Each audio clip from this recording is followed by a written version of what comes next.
This is the Community Redevelopment Agency meeting, May 10th, 2021. It is now 5:12. We do the pledge of allegiance and all that. Please rise for the pledge. I pledge allegiance to the flag of the United States of America and to the republic for which it stands, one nation, under God, indivisible, with liberty and justice for all.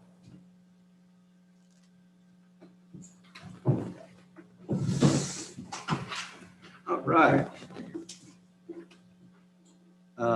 We did sit down, but I do see on the agenda, we can't open up this meeting with a opening prayer or a moment of silence. Is there anyone in the audience that would like to come up and say some kind words? So rather than all get back up, let's just take 15, 20 seconds and just think of something positive, something that will guide the council tonight to do everything we need to do.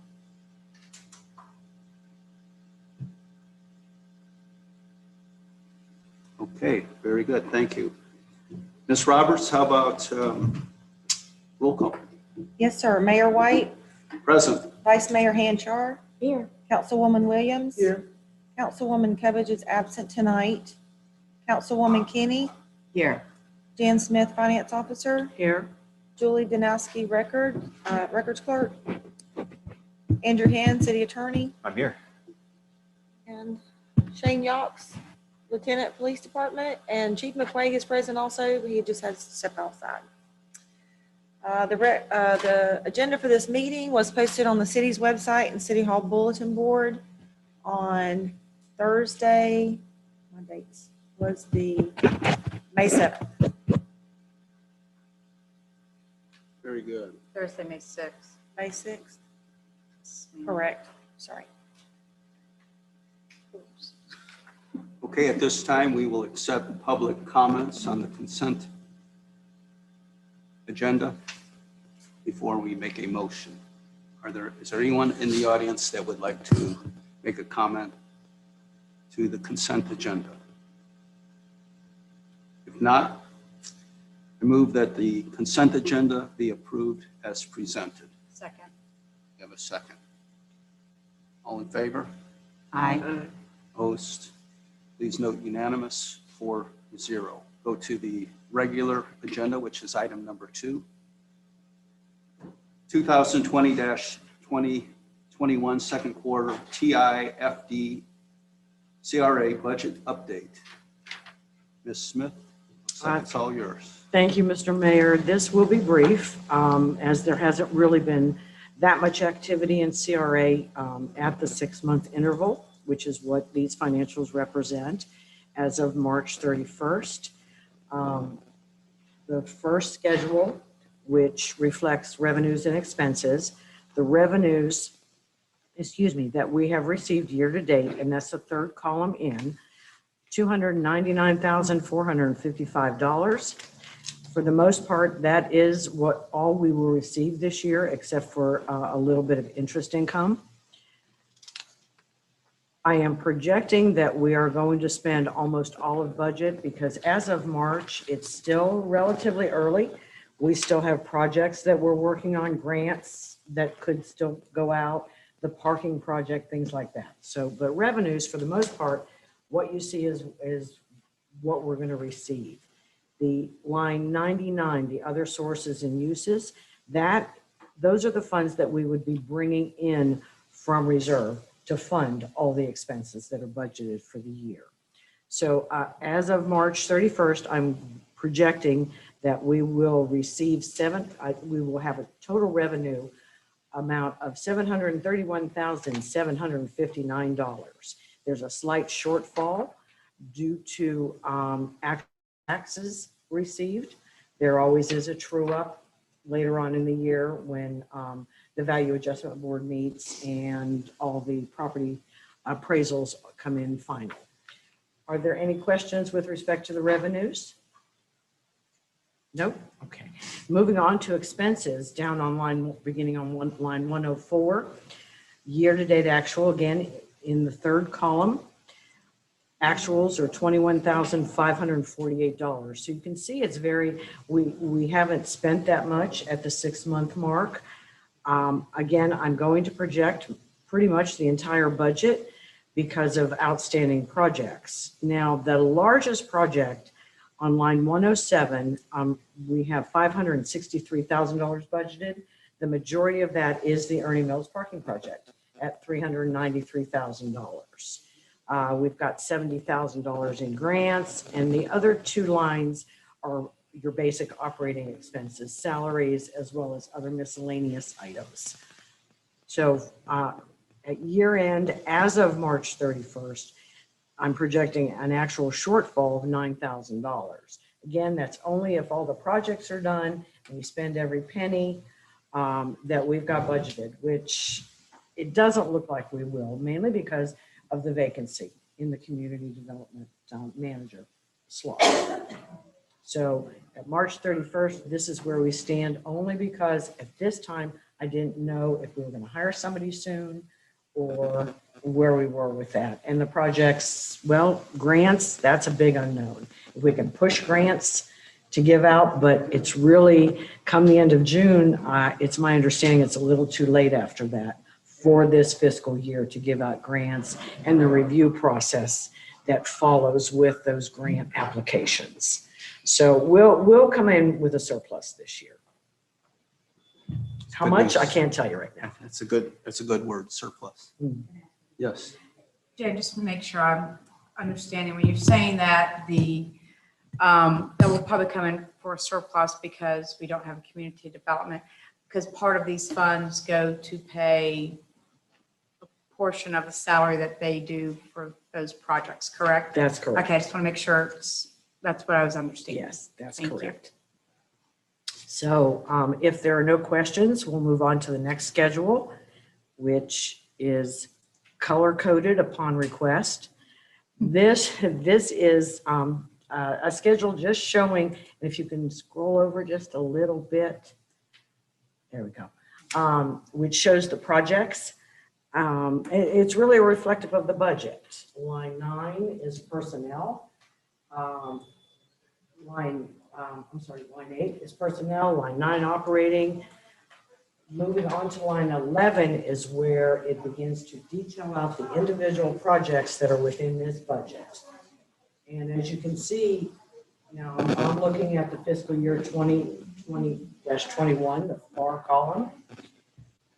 And for the audience,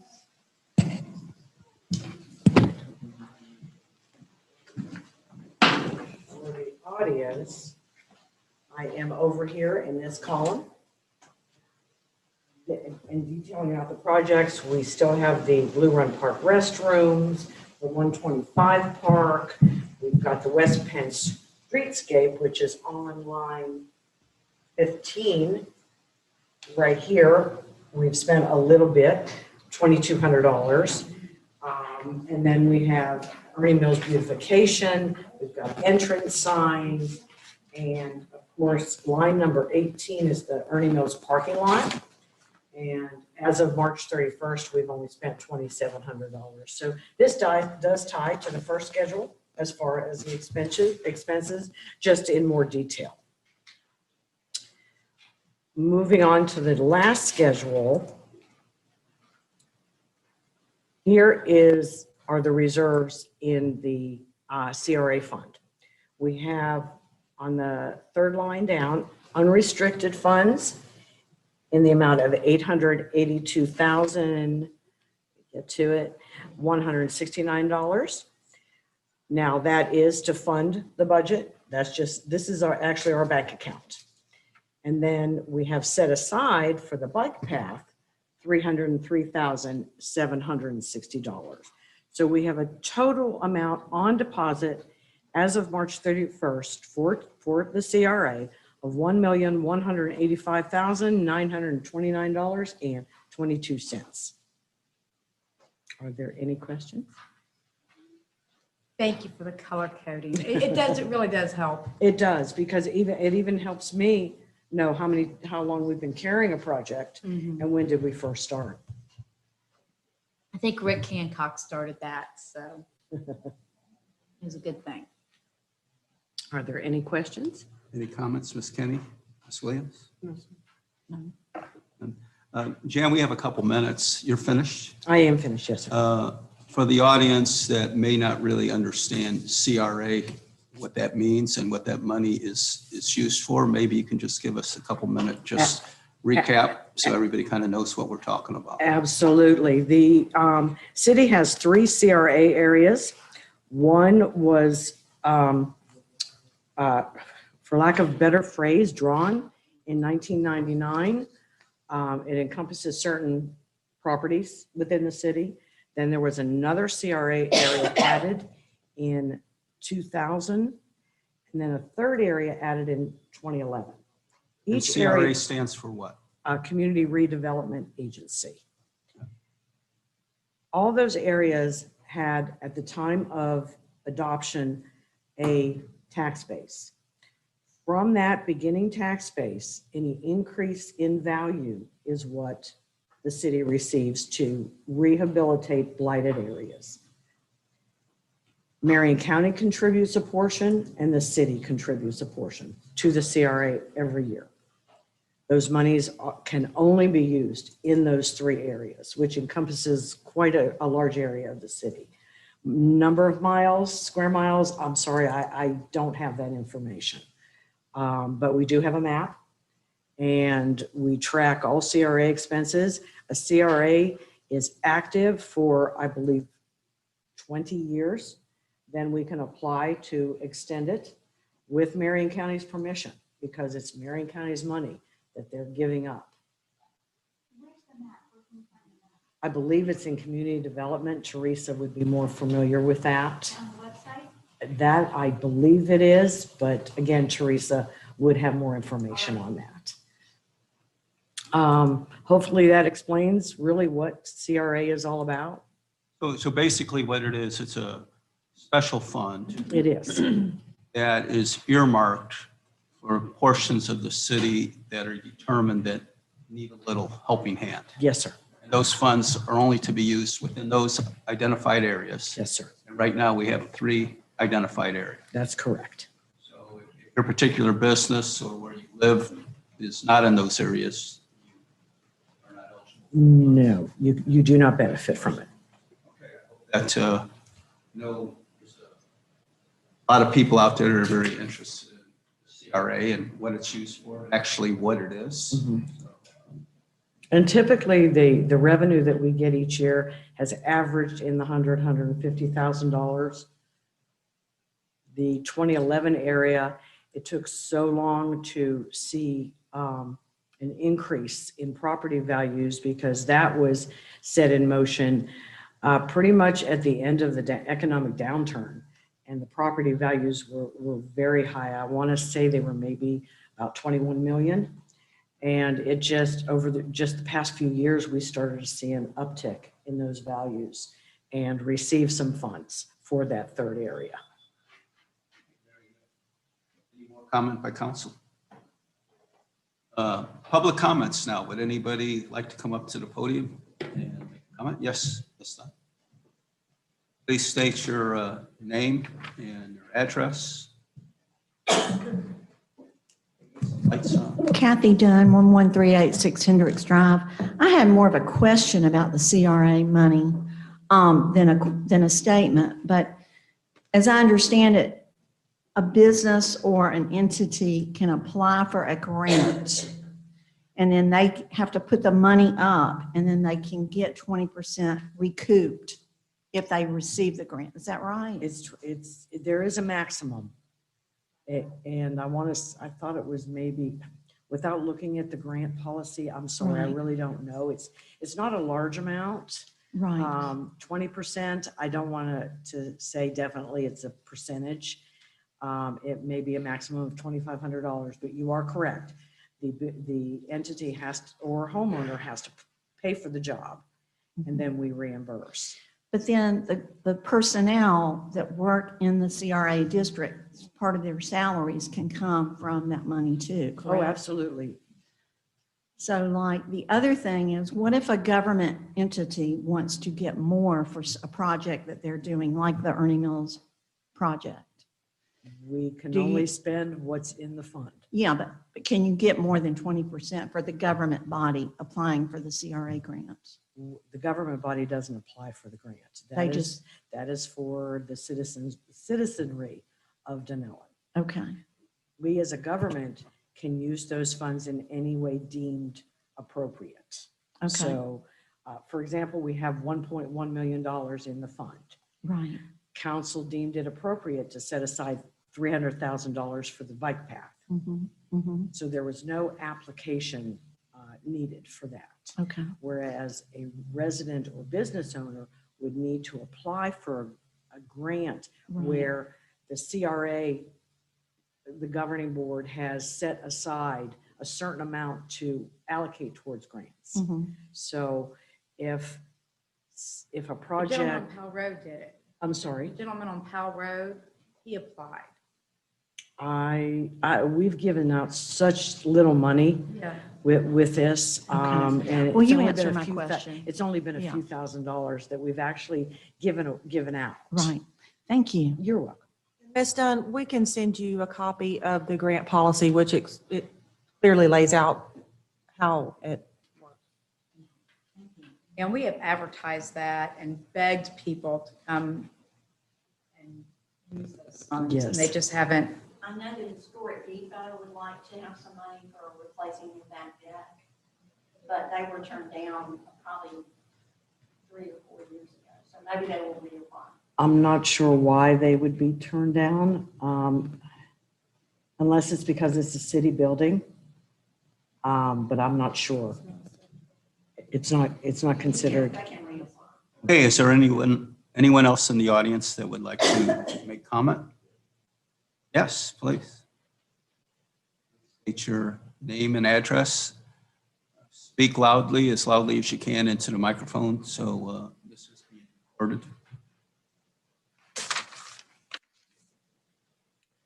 Thank you for allowing me to speak. My name is Nancy Piestrip. I live at 20235 the Granada. Okay, Nancy, are you going to speak to, Not to the CRA. okay, then you'll be able to speak right off the bat when we start the regular council meeting in about 5 minutes. Oh, okay. Thank you. Yeah, you're in good shape, but we'll get you up here right away. Just let us finish this. Are there any other comments on the CRA meeting we're having right now? Okay, can we have a motion to adjourn? So moved. Second? All in favor? Aye. Unanimous. So folks, we're going to take about a 2-minute break just to make sure anybody who's on their way gets here, and then we're going to get started right away with the regular council meeting.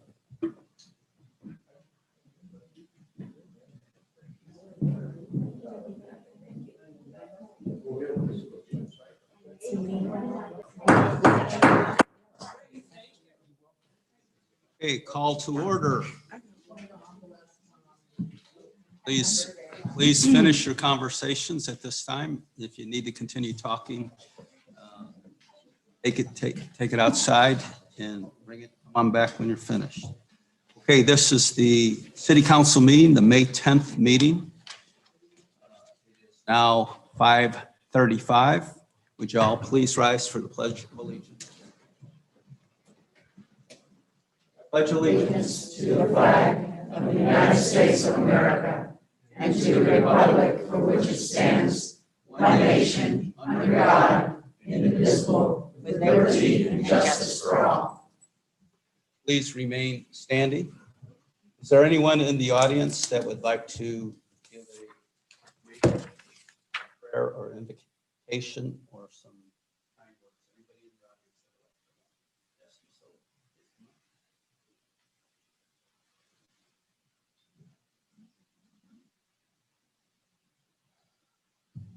like to? Yes, I would ask the Lord to please bless this council and its people and the citizens of this city and help us to be the very best kind of people and the most helpful kind of people that we can be. Amen. Please be seated. Ms. Roberts, can we start off with roll call? Yes, sir. Mayor White, Present. Vice Mayor Hanchar, Here. Councilwoman Williams, Councilwoman Keeney. Here. Note for the record that Ms. Cubbage is absent tonight. Troy Slattery, Public Works. Here. Jan Smith, Finance Department. Here? Julie Danowski, Clerks Department. Chief McQuaig. Here. Lieutenant Yawks. Oh, and I would like to take this opportunity to introduce Michelle Leonard. She is the newest member of our team, who is now our Assistant City Clerk, just so you can put a name with a face. All right, welcome, And Michelle. City Attorney Andrew Hand. I'm here.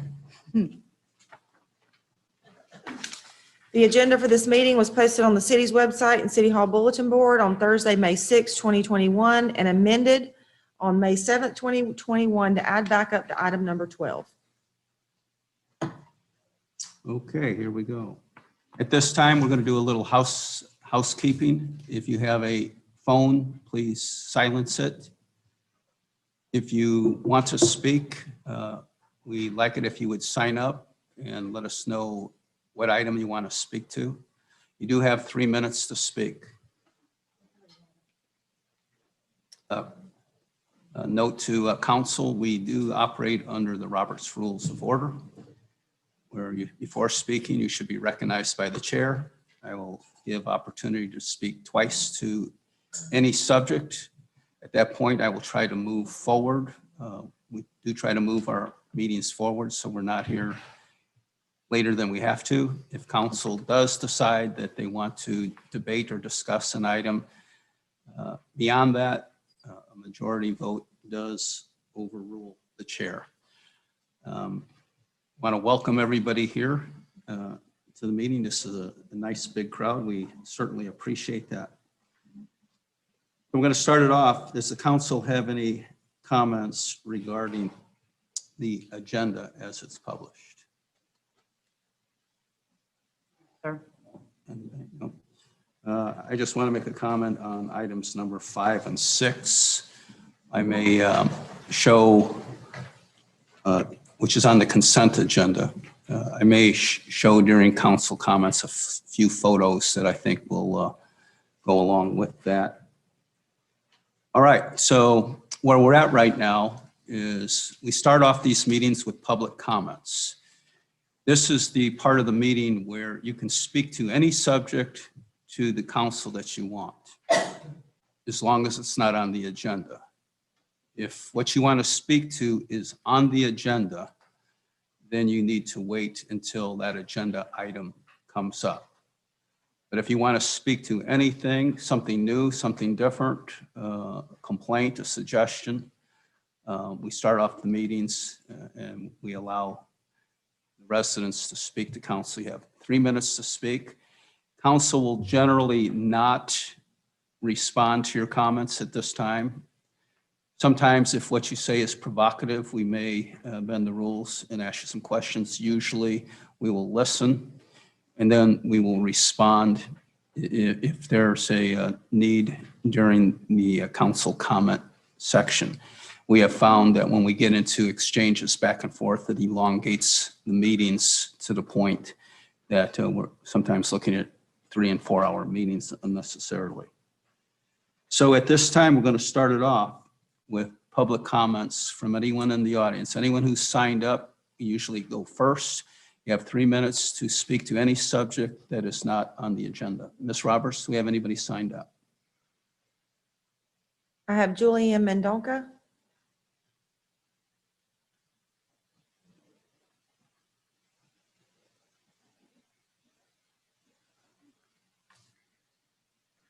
So 1 week ago today, I did send an email to everyone here on council, and I just wanted to read my email today in the interest of the public also being aware.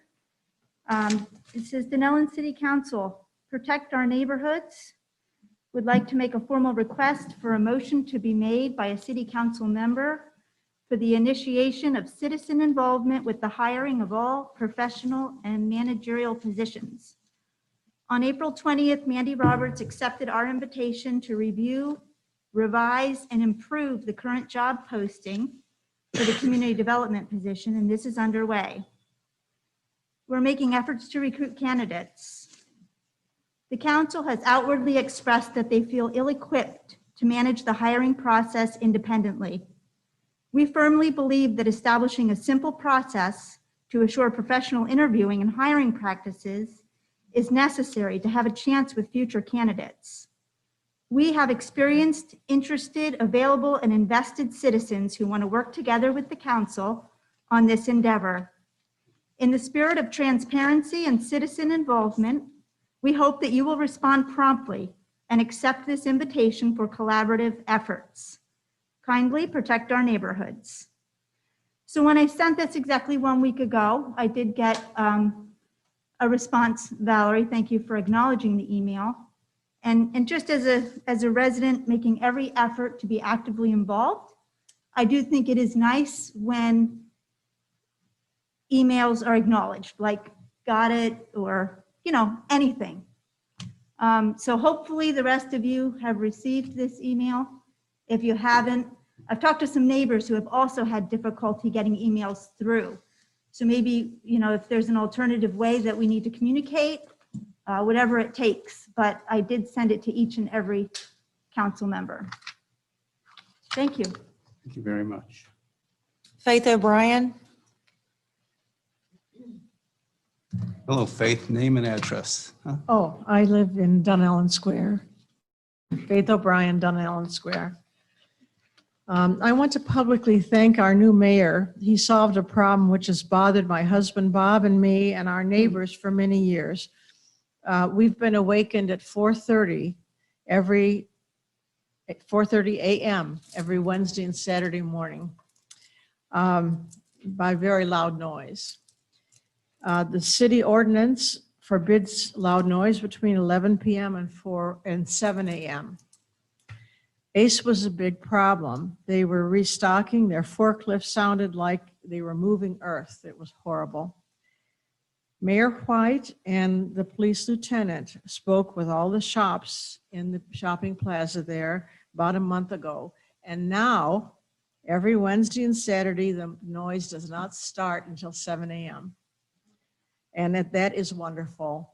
We are able to get our sleep, and sometimes I'm awake at 4:30 and it's quiet, and then all of a sudden at 7 is when the noise starts. So thank you so much, Mr. Mayor.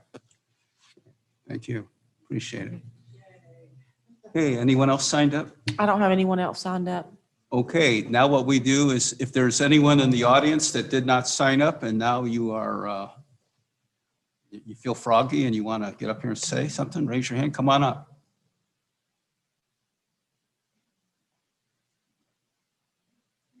Name and address, please.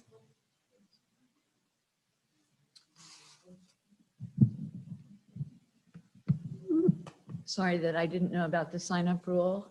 Thank you for having me. My name is Nancy Piestrip, and I live at 20235 The Granada. And I'm here to talk to you about using City Beach as a tube exit. I live on the Granada.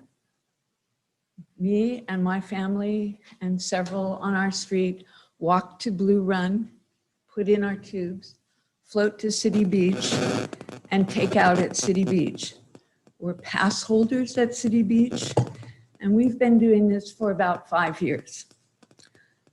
We were told for the first time that this isn't allowed by the city, that City Beach is not to be used as a tube takeout.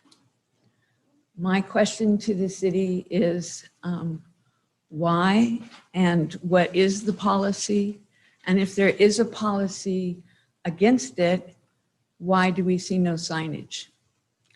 If you could get back to us in a timely manner with whatever your thoughts and policies are, we would appreciate it. As we love the Rainbow River, we like to float it frequently. Thank you. Thank you for your comments. Much, much, much appreciated. Mr. Mayor, can we have Mandy find that information out, or Troy, get back with her? Let us know what the outcome was. I just asked if staff would connect with her. Yes, I think, Nancy, what you've done is council now will go through all of our rules and regulations at City Beach. Updated, it's probably been a while since we've done that.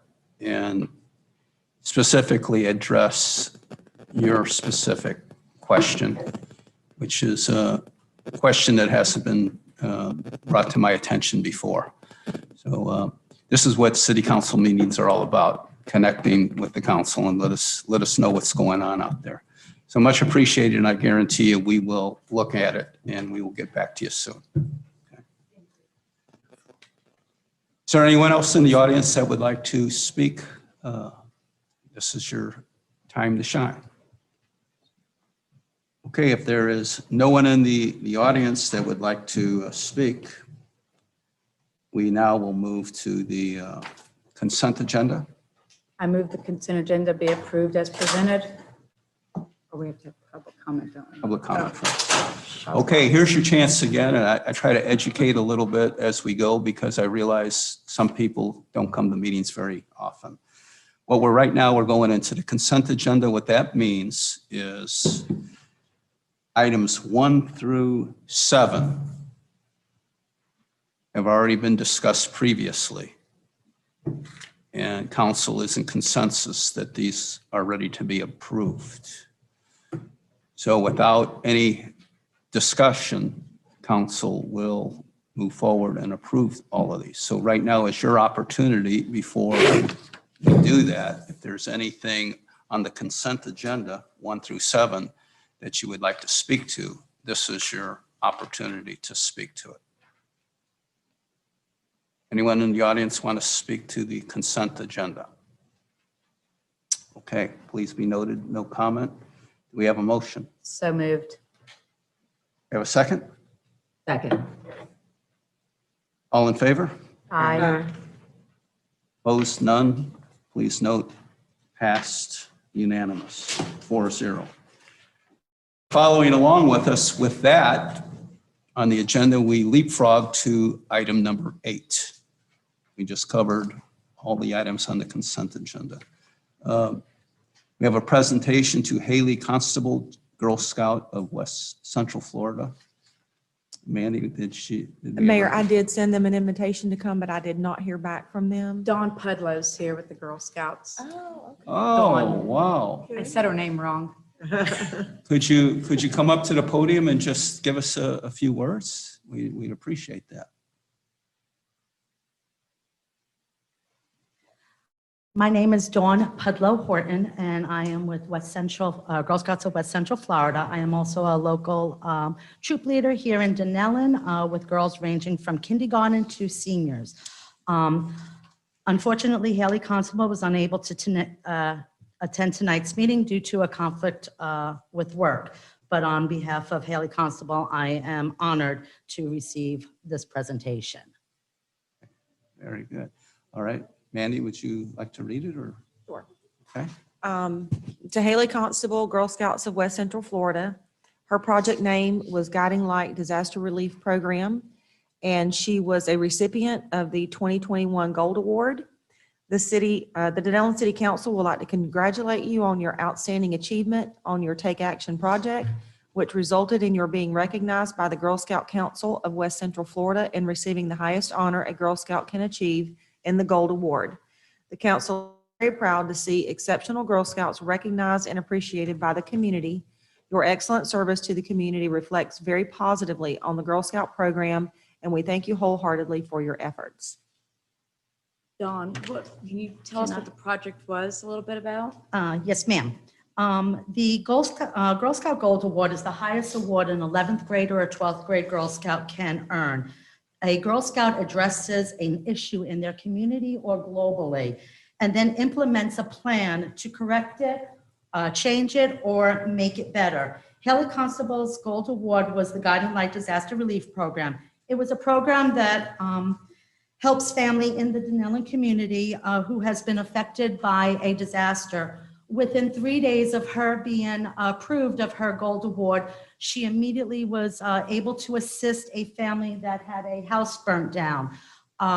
Through her program and her teammates that she had gathered, they were able, with donations from our city businesses and personal donations, give this family vouchers to local hotel to stay at until the American Red Cross got in touch with them, was able to supply the family with hygiene products, and in the long term was able to set this family up with what they needed for their homes.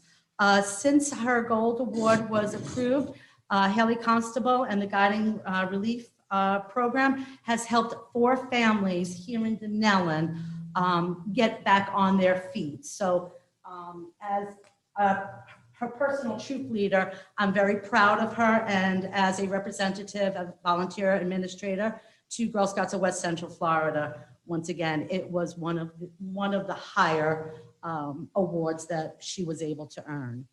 That's amazing.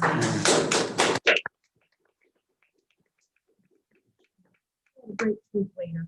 Yeah. And please let Haley know that if she's ever able to come visit us, we'd love to meet her. Okay. Be a real pleasure to see her. Sounds like someone who might be running for city council in a few years. Right? or maybe county commissioner, huh? All right.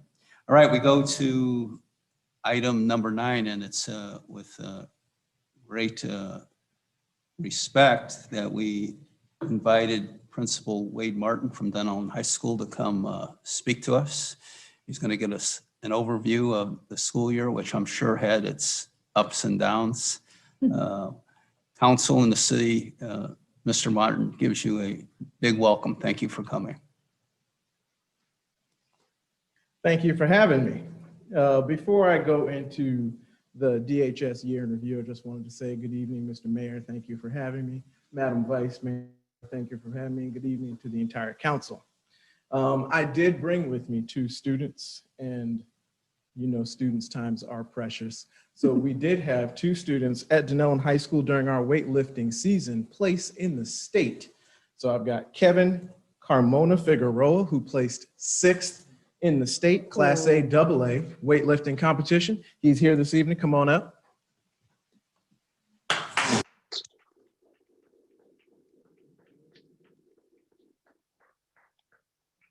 And I was being a little coy with you. I also have with us the state champion. Wow. State champion.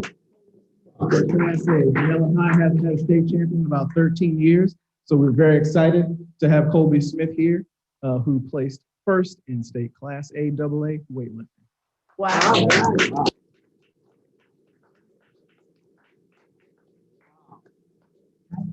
Can we arm wrestle after this meeting's over? That is awesome. Thank you for bringing it. Don't get stand by Mr. Martin. Yeah, why don't you 2 get a picture together for the press? I'd be a mom and tell y'all what to do. There you go. You got it right. Congratulations, gentlemen. That is great. Awesome, guys. Are y'all going on to college wrestling? Where? Oh, for football, where are you going to be going? Where? Oh, okay. Very good. So you're both Congratulations. seniors, right? All right. Boy, I bet you that offense and defensive line is going to miss you 2 guys, right? For sure, for sure. All right, thank you for coming. What a nice treat and what a surprise. Thank you, gentlemen. All right, I won't take up much of your time. I want to just give you a brief overview of the year review at Dunnellon High School, and obviously this COVID coronavirus year. So as we start things off, we were unable, as we usually do, have our freshman connection and orientation for our students at the beginning of the school year. We were able to create a virtual open house tour for our DHS students. And if you guys want to go on the website, that tour is still available. So make sure you take a second to go online and take a look at that. When school opened, we opened up at about 60% capacity face-to-face, and about 40% of our students chose to do the MCPS online option. That was an option where students were still Dunnellon High School students, but they could work from home. It wasn't actually a Marion virtual option. They still belonged to Dunnellon High School. So that was a plus for us. Fall athletics started the year off very cautiously. We did start a little late because we wanted to make sure that we started the season off very safe. As everyone here is already aware, our DHS football team had a great season, making it all the way to the Final Four, which in this very room, you guys proclaimed DHS Football Day, March 8th. So we do thank you for that. Academically, we did very well. You will see our graduation rate for this year will be a 92%. And our acceleration rate will be that of over 70%. Briefly, let me tell you about acceleration. Those are our students who achieve an industry certification and or get college level courses completed such as AP and dual enrollment. As we entered into the second quarter, a good portion of our students transitioned from MCPS back to face-to-face. Working from home and on the computer all day presented some challenges for many of our students. Spring sports got underway, as did our clubs at school, and we were able to have club days during lunch. We celebrated homecoming during football and had a week theme of dress-up days at the school. We then celebrated homecoming again during the basketball season, where we crowned our homecoming king and queen, which wrapped up a very good first semester. Mayor White, you were there, came out and helped us crown our king and queen. The students were saddened that at that point we still were not able to have a dance. Once the spring semester started at DHS, we were at about 85% face-to-face and about 15% MCPS online. Currently, we are in the midst, and I'm telling you, the guts of testing season. Our students are taking FSA tests, AP exams, ACE exams, industry certification exams. They're getting pulled right and left, so they are testing like crazy. April and May are big time testing months for our students. Also, this weekend, we're gonna have our prom. So although we weren't able to have a dance at the beginning of the school year, it has now been able for us to have our prom now. So prom will be May 15th. That's this Saturday at the Hilton in Ocala. So we are super excited about that, as are our students. Final exams, those are coming up. So we have about 13 days left of school. The last day of school is May 26th. So we are getting ready to have our final exams. And then finally, graduation will be on June 2nd at 6 p.m. at the World Equestrian Center. Yes, very good. So this year has brought many challenges in education, and along the way, there have been many challenges to overcome, but DHS, our family, worked together to make sure that students were successful and that the needs of our students, families, and staff were met. We have learned to rely on each other and the importance of a strong school community, and for that, I am very grateful. Thank you all. Okay, can we ask you a question or two? It's a test. Sure. Wonderful. Just a comment that I have, when I attend sporting events or events over at the high school, Mr. Martin, what really impresses me is when you look at the students' camaraderie that I notice, that students really just seem to be happy. They're intermixing with each other, speaking and talking. And I don't remember when I was that age, things being quite as friendly as that. It really impresses me. And then the second, I have a question for you. Dunnellon is keenly focusing on growth and the potential for growth and what's heading our way. As far as your student population, have you seen any changes in the number of students over the last couple of years to suggest anything of significance is happening as far as an influx of students? Okay, well, first, I will thank you for that first comment. Okay. I pride myself. I came up here 4 years ago from Tampa, and I will tell anybody and argue with anybody that Dunnellon High School is the best high school in Marion County, and if Amen. not the state. I refer to us as the hidden gem in the state of Florida, and the students make sure that we are telling the absolute truth, as you guys can see yourself. You've made that comment. As far as your second question with regards to an influx, because of COVID, this has been a year that I'm just going to have to refer to as unforgettable.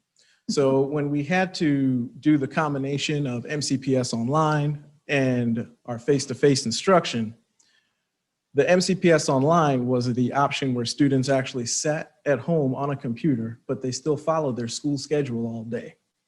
As you heard in my notes, that deemed itself to be a little too much for a kid to sit at home all day, periods 1 through 6 from 9:10 to 3:40. So what we would have are, like I said, a lot of the students transition back to face-to-face instruction, but some students still wanted to remain home. So we had a lot of students also transition from Dunnellon High School to Marion Virtual School, which was a little different. So when you ask about if we've had an influx, we have not actually, because of COVID and just families not quite sure whether or not they want to make the decision to come back to face-to-face instruction. But I do anticipate when the new school year rolls around, although projections are a little down, I do foresee an influx coming. Council, any comments or anything? Well, I will make a comment because I am proud to announce that I have a great niece who's graduating this year from Dunnellon High School. Very good. And Kenny? certainly as a former teacher myself, nothing is more important than our youth. And so we really appreciate meeting you, listening to what you have to say, and hope we will see you frequently. Oh, good, thank you. Vice Uncle Mayor? Martin, are y'all doing plays this week? at We school? do. So we do have a drama production this week. It'll be Wednesday, Thursday, and Friday. And So the public is welcome? public is welcome. It's the big price tag, Oh, under $50 per it's person, right? gonna be definitely under $50. I know it begins at 6 o'clock. I don't know that there is, I can't tell you off the top of my head whether or not there's going to be a cover, and I do apologize for that. We also have a scrimmage, red and black game on Friday as well this week. So we don't have a lot of events because we're winding down the school year, so they're very few. But yes, we were able to get a drama production in, and getting those productions in have been difficult because we had to maintain the crowd. So last week we had our award ceremonies. I usually have the award ceremony on like a Monday and a Tuesday. We'll have seniors on Monday and underclassmen on that Tuesday. This year we had award ceremonies 4 separate nights just to alleviate the crowd and space. So they were all pretty well attended, and I was impressed with that. So we just are winding down the year in a positive way. I can talk from personal experience that Mr. Martin did make a difference in Dunnellon and in students. And I was just at a graduation of one of our students that graduated in 2019. She's now a nurse.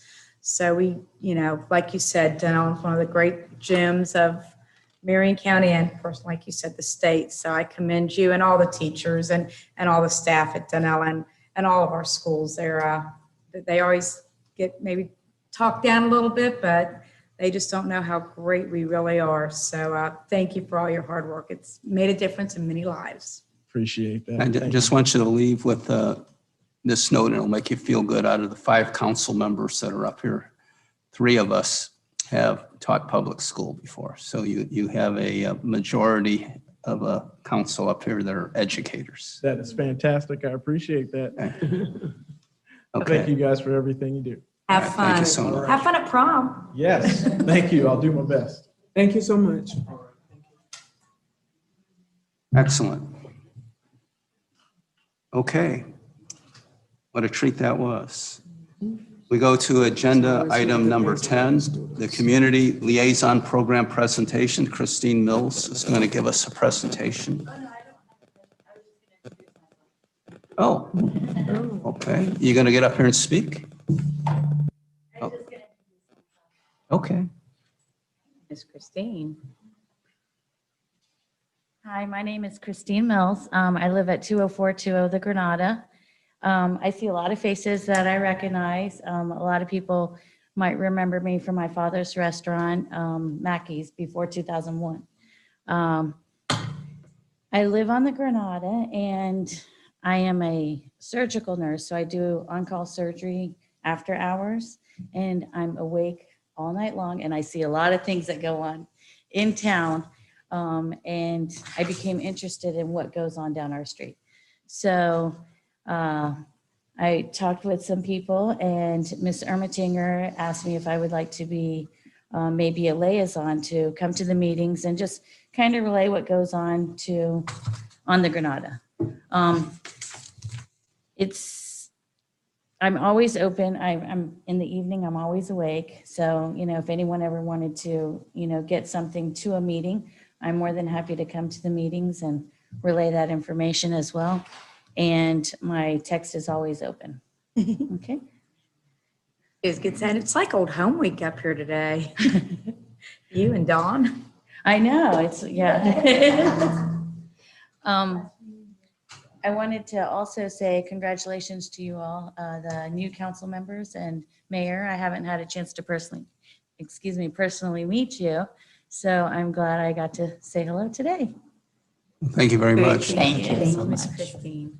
As much as we've commented back and forth on Facebook, I feel like I know you.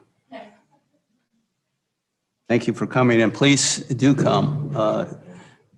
Those of you that have attended council meetings in the past, I will tell you, when you come up with good ideas and suggestions, we do respond to them.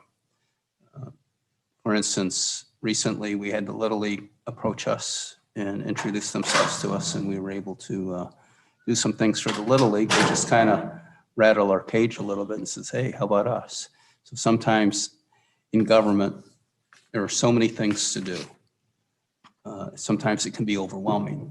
And those that stay involved keep the decision makers focused on the things that need to be done. So we do appreciate it, and we look forward to people coming to our meetings. Okay, now we're moving to agenda item number 11. Correct? Yes. Well, actually, if you'll give me one moment to read the public hearing statement before you open the hearing. Okay. All witnesses addressing city council in these quasi judicial hearings will be asked to limit their comments to the specific subject being addressed. Witnesses should disclose any personal interest or relationship and any business, professional, or financial interest with any individual, group, project, or proposal regarding the subject matter under review. Witnesses should always err on the side of more public disclosure, not less, in order to provide integrity to the public process. Testimony will be limited to 3 minutes per witness unless the applicant, staff, or affected person requests an extension of time. A request for extension of time will be considered by the council to assure all parties have a full and fair opportunity to participate without undue repetition and delay. Public input is valued by the council. However, in order to foster mutual respect, personal comments should not be directed toward council members or staff. Members of the public shall refrain from interrupting speakers at the podium. At the conclusion of the hearings, the City Council of the City of Dunnellon will make a decision whether to approve the applicant's request. All witnesses will be sworn in and will testify under oath. All persons presenting evidence will state their name and address, residence address for the record. All documentary evidence will be marked as an exhibit and maintained as part of the record if accepted by council.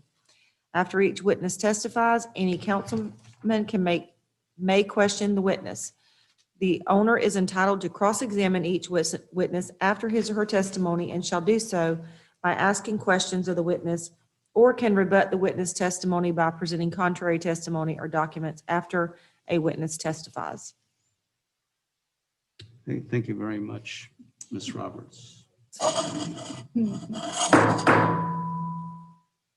It is now 6:12 p.m. and I close the regular meeting and open this quasi-judicial hearing to discuss. Ms. Roberts, do you read it or do I? Myself?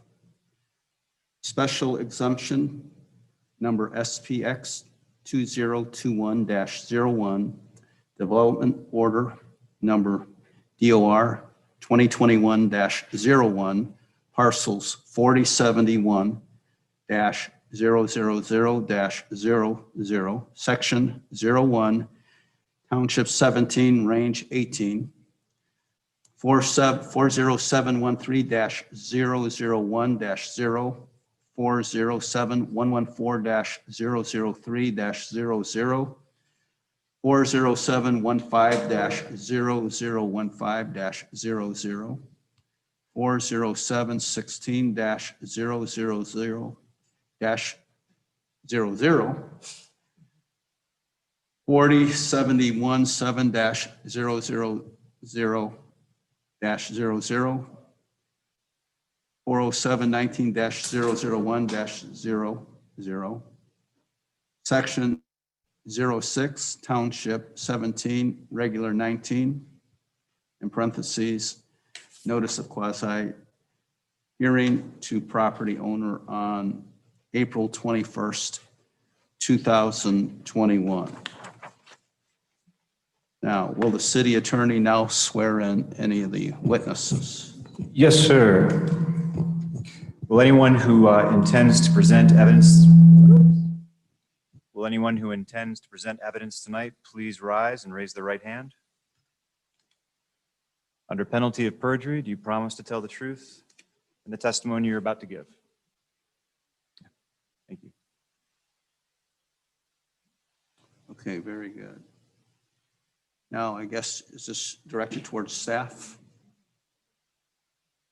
Number 2 on your skit is toward council, is for Yeah. council. Okay. Okay, we have this is a disclosure of contacts, ex parte communication of other evidence gathered by the decision-making body. So I pulled a poll.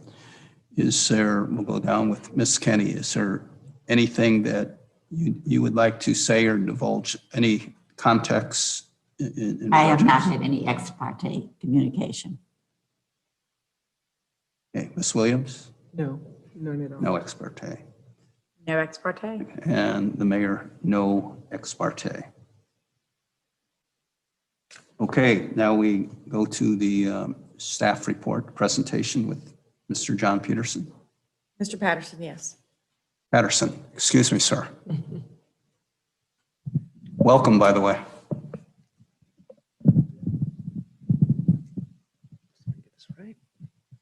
Thank you very much. It's always a pleasure to be here. This is my second time doing a live presentation before. Name and I'm sorry, address. for the record, John Patterson, AICP Planner 2, East Central Florida Regional Planning Council. We do serve under contract with the city to provide planning assistance as needed, which is one of the main roles our organization plays, to provide services for the 9-county area, particularly smaller government just needing more advanced technical assistance than staff may be able to provide. As you were mentioning, we have this petition for the special exception for the 75 megawatt solar farm. It's 82 plus or minus acres of an entire site. It's 437 acres. Portion of the project is in the city. The other portion to the east is in Marion County. And you're looking at the portion of the property that will be impacted, actually used by the solar farm, is as A1 zoning, agricultural and conservation of the future land uses of the conservation area is the area closer to the river that's being avoided, as the city regulations do require. You're basically looking to the south with the little Cuchu River at the very bottom, and then across over to Citrus County. As I was mentioning, to the east, more agricultural land. It's in Marion County for their portion of the project. And I do apologize. I didn't realize it was limited to 3 minutes, so I'm just going to try to. No, You're not. You're not limited to 3 minutes. I'm not limited, okay. The owner, Kingston Property LLC. The applicant is John Taylor, representing the firm with the wishing to do the solar farm, and the representatives for the project, Kimley Horman Associates, who actually did the project engineering and have been very good working with us. There were some earlier issues getting into wetlands and some of the areas of the different river regulations, and they worked very hard with us to come to a satisfactory solution to those issues there. The project, the majority of it, where the actual work will be going is in the X-flood zone.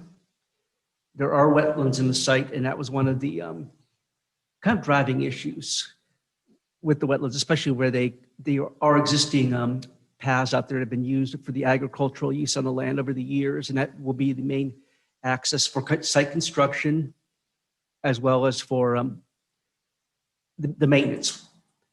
After initial construction, there's very little work going on site, so those roads won't be used very often, but they do cut very close to the wetlands.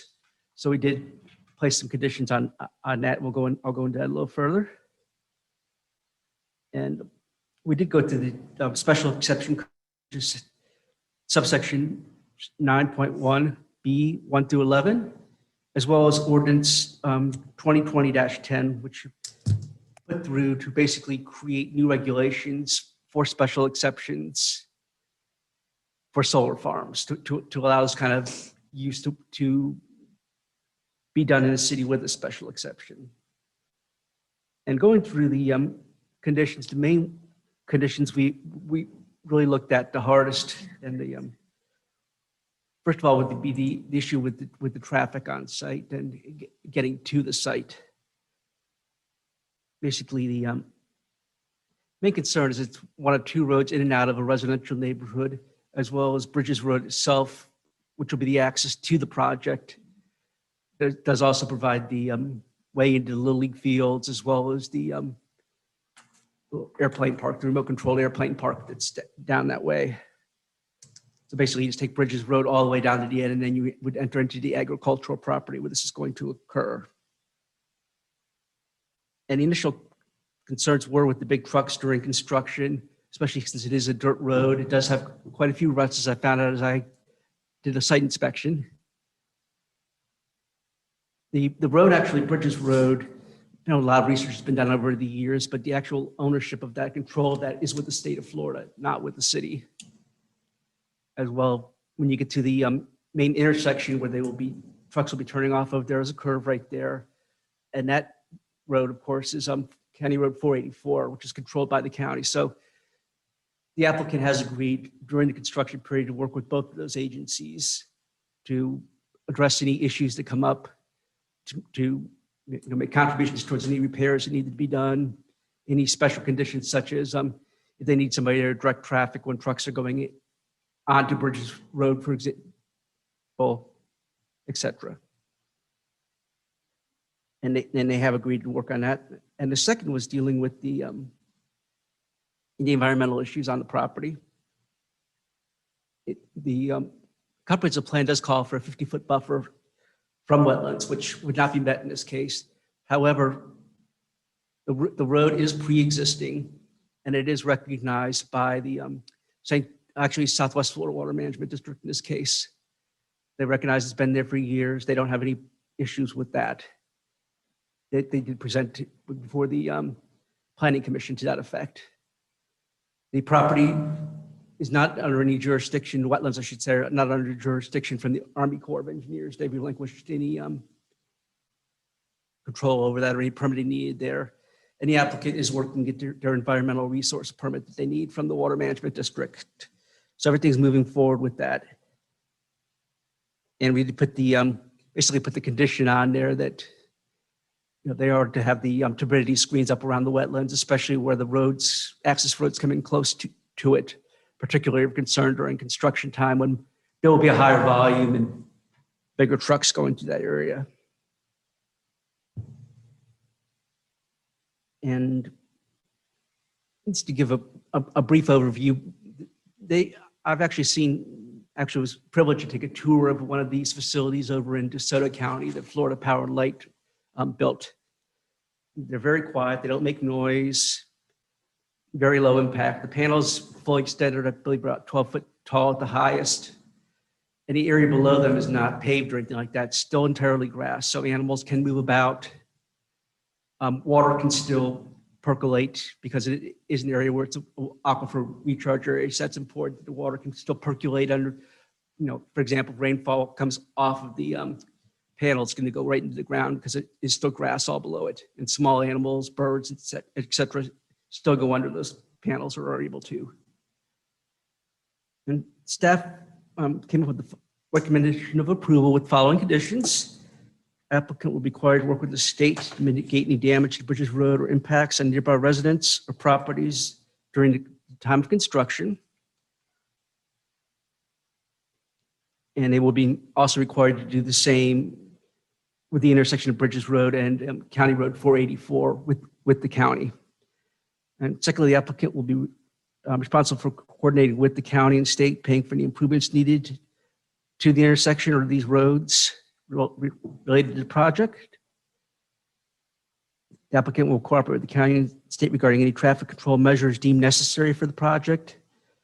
And at the time of the development review, a surety bond will be posted to ensure that the equipment is removed should the use ever stop on the property. It would revert back to its former agricultural land. 5 turbidity screens will be kept up perpetually along all wetlands within 50 feet of development, as defined in Florida statutes, but not limited to the gravel pathways. Applicants shall comply with standards of section 74-66 A through I of the city code and all applicable state statutes regarding tree removal. The applicant will continue to demonstrate compliance with all federal and state statutes or regulations governing solar farms. And they will be responsible for obtaining additional licenses or permits from such federal and state agencies should they become necessary at the time of construction. And as I mentioned, they have worked a lot with the city and our staff they have moved some of the panels back as far as they can from the wetlands. They were limited by the site size constraints that way, but we were happy with that. And as long as the water management district is okay with it, and we get the turbidity screens up, which basically just prevent dust and dirt from going into the wetlands. That's the main purpose of a turbidity screen. We are fine with that. Happy to answer any questions you may have. Does anybody on council have any questions, comments? My only comment would be that the chair of the planning commission is here if she would have a comment. Well, no, let council first. Okay, you can do that, Ms. Williams. If you had anything to say. Microphone. Yeah, you're gonna have to come up and speak in the microphone because what you're saying needs to be recorded. Mr. Patterson, don't go anywhere. I'm not done with you. Brenda D'Arville, 11661 Camp Drive, Dunnellon. As chair of the planning commission, I don't have any direct comments. We vetted the whole issue of the solar farm, I think, very, very thoroughly at the planning commission, asked a lot of questions. And so if you'll read the notes, they were all quite satisfactory as far as the presentation, the development, very minor impact as far as ecological to address that. So we felt it's a very good project and will very much enhance our community. Thank you. You're welcome. Ms. Williams? I think Brenda just answered my question because, Mr. Patterson, when you said something about the animals will be able to get under, is that what you said? Yeah, small animals can usually get Small underneath animals, them. so there's no concern of damage or anything? No concern? I've never heard any problems of it. It's always kind of advocated as one of the benefits of it. For example, you have like the big wind turbines. It can kill birds, for example. So it's eco-friendly, but it does create the problem with the animals. The solar farms don't have that reputation. Okay. And I know the applicant was talking about possibly leaving certain areas open where panthers or bears could move through potentially. Okay. Yes. Ooh. Yeah. Okay. All right. Just to go on record, when there was the discussion about the animals, we specifically asked about the gopher turtles, and they would be relocated on the same property, but away from the solar farm. Just Very good. recall that. Okay. Hey, Vice Mayor. Thank you. Thank you. Until those gopher turtles walk back. Question, you said a screen to keep the dust out of the wetlands. Say if I want that screen at my house, But what kind of, is it blue, green, orange? I think I know what you're talking about, but can Yeah. you describe it? You see them at construction sites usually. They are kind of a plastic type material. Usually they have like little wood stakes that go into the ground. And that's just Connected, and basically just a screen that basically keeps large debris from going into wetlands. If the wind blows, it's supposed to keep things out of the wetlands. but that would only be there during the period of construction, correct?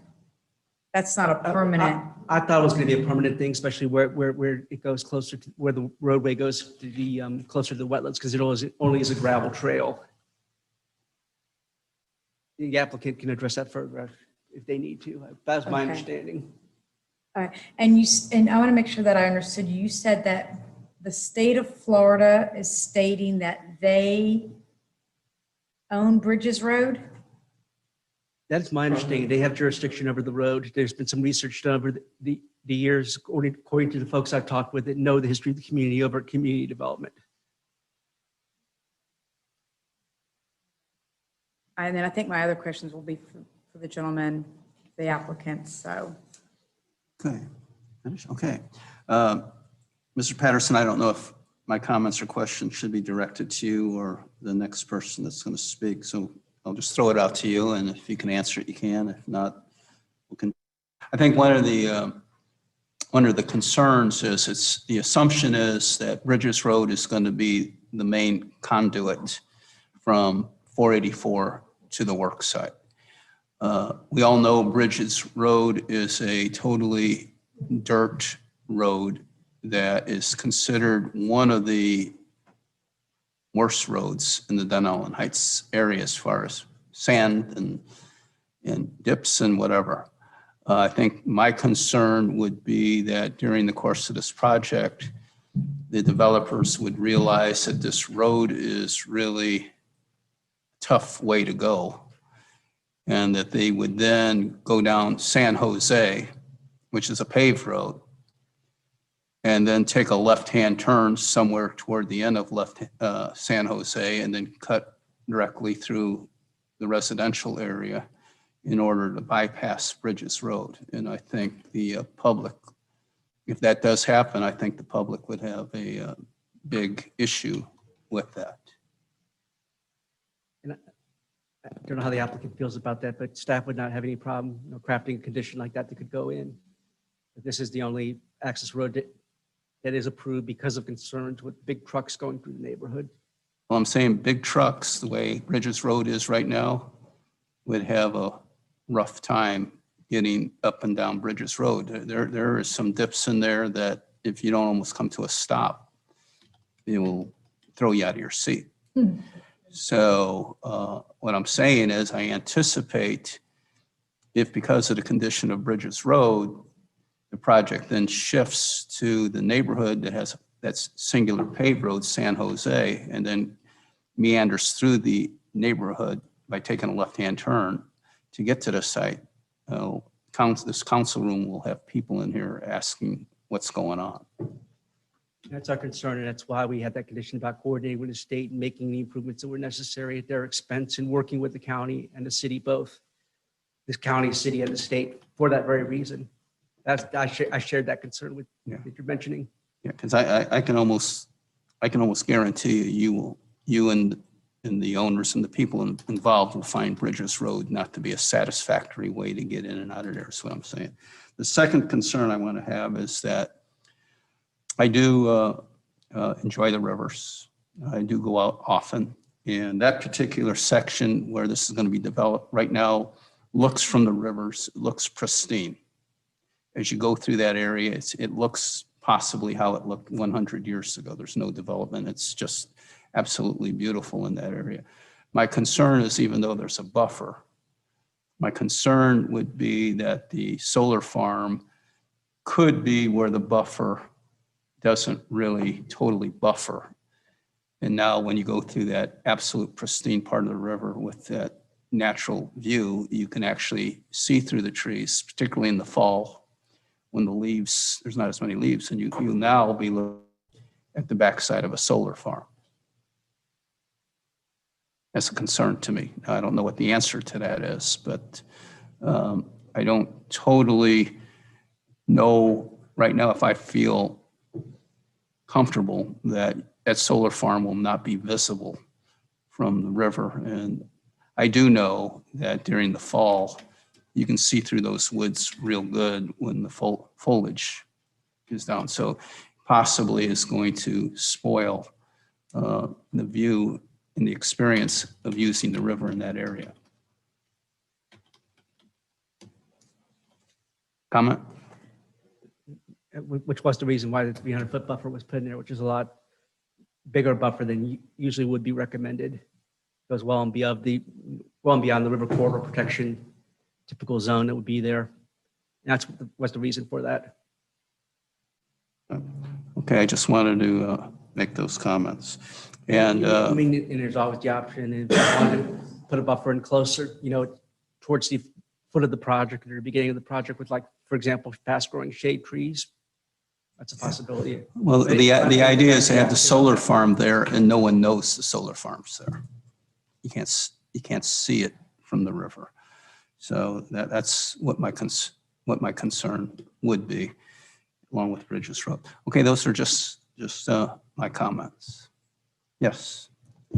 Mayor, I just would like to confirm whether it is staff's intention to enter the staff report into evidence. Yes, I believe so. Thank you. Okay, any other comments from council? Just real quick. Yep. I was just in Laurinburg, as y'all know, when I left the other night. And in Laurinburg, North Carolina, they do have a solar farm there. And every time I'm driving around, I'm looking for them. And I think to your concern, I mean, no matter what anybody does on that piece of property, we can't keep from not seeing it from the river, be it a solar farm, somebody built a home on there. I mean, that's just somebody's property and they can put things there, in your view, is going to be changed from what it is today. But saying that, when I saw these solar farms in Laurinburg and other little towns I drove through, they actually have the shrubbery, they have the fence, the tall fence up, but then they also have shrubbery in front of it so that you don't see it like what you're thinking, just an old ugly fence and some old ugly things. And I think I know the one that you saw down in DeSoto County back near Myakka State Park. In that area, there's a Publix across the street where they had built that one. And again, they did some nice landscaping in front of it where you don't really see it being a blob of black things sitting out in the field. I mean, some people don't like looking at cows, so. Very good. Well, I guess the point I would like those that are involved with this to leave the building is to realize the aesthetics to the city is very important. Absolutely. Very important. The functionality is embraced, but the aesthetics of it, right, we're very concerned about. That is the heart and soul of Dunnellon, is making it look like a natural old Florida town for people can enjoy that. And I think when Lonnie was here, we all made that quite clear to them. And that was in Lonnie's presentation about the vegetation and such. So I think you're right. Right. Brenda, on. One more time. You're going to have to give me extra time when I attend your meetings now. Brenda Diarva, 11601 Camp Drive. Several months ago, the Planning Commission did work on the ordinance for solar farms. I don't recall, but we set a huge buffer and then set other criteria as far as where it would not be visible from the river. So I don't know how easily Mandy could bring that up and read what the criteria are, but we did address that very thoroughly. Okay, in very good. ordinance. All right, good. All right, let's continue moving on then. We're going to number 11-4. Don't we need to let the applicant speak? Well, we have according to my notes here, the chair calls for city staff's presentation. That's what we just had. Okay. All right. So, Well, we need to stick to the guideline Yeah. here, and the applicant is next to make a yeah, presentation. we really do appreciate There will be an participation, but if we turn this into a town hall meeting, we'll be drinking coffee at midnight. But we will get to it. Okay, number 5, presentation by the applicant, I guess. Thank you.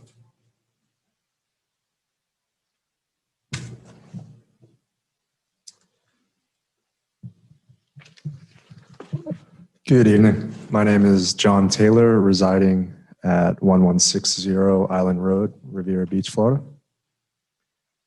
I'd like to thank you, Mr. Mayor, Mr. Vice Mayor, and the rest of the city councilwomen and the staff for having us here tonight, and the opportunity to present the project. So I first address why we chose this location and how this project came about. Let's say it's been 2 years now, development process, when I first reached out to Mr. Lonnie Smith. So the primary reason why this location has proved to be viable was because of the point of interconnection at the Dunnellon Town substation. So that substation has available capacity to feed in new power generation.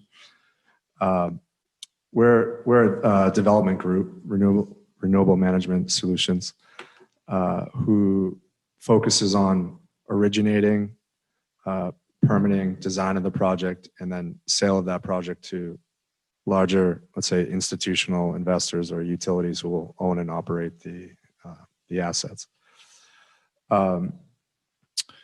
The location here, aside from the point of the interconnection, we know that there's forecasted, as you mentioned earlier, Mr. Mayor, that there's population growth happening in Florida, and correlating to that as well as there's energy demand growth expectations over the next decade as well. So we anticipate anywhere between 15 to 20% more energy generation being needed to supply the population and the needs of the community. Couple that with decommissioning of coal plants, with the electrification of vehicles, and all of a sudden there's really a need for clean renewable energy. And there's a lot of these projects right now that are currently under construction in Florida, probably 25 under construction right now, of the same size. So that's sort of why we chose the location and why this particular plan and strategy was put into place. In terms of our development process, we've really relied on Kimley Horn to lead us in the permitting, to collaborate with the state and local jurisdictions. We've made every possible attempt to collaborate and let's say be not to impact the community in a way that would be negative, both environmentally or aesthetically. So as Mr. Patterson mentioned before, we've done a full wetland delineation on the site. We have a hydrology plan that was submitted to the state, and the Army Corps of Engineers has already come back with a resulted no impact, meaning by federal determination, our project is not impacting any wetlands whatsoever. We've also done a threatened and endangered species review for the site. As someone else previously mentioned, the only species that was found to be moderately impacted was the gopher tortoise.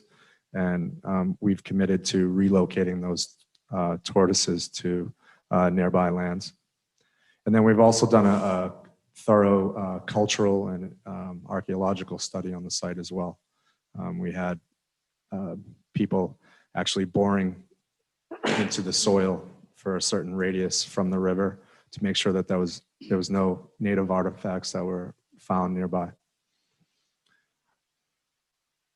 Um, I'd like to just talk about the benefits to the community for a little bit, for those that aren't aware in the audience perhaps.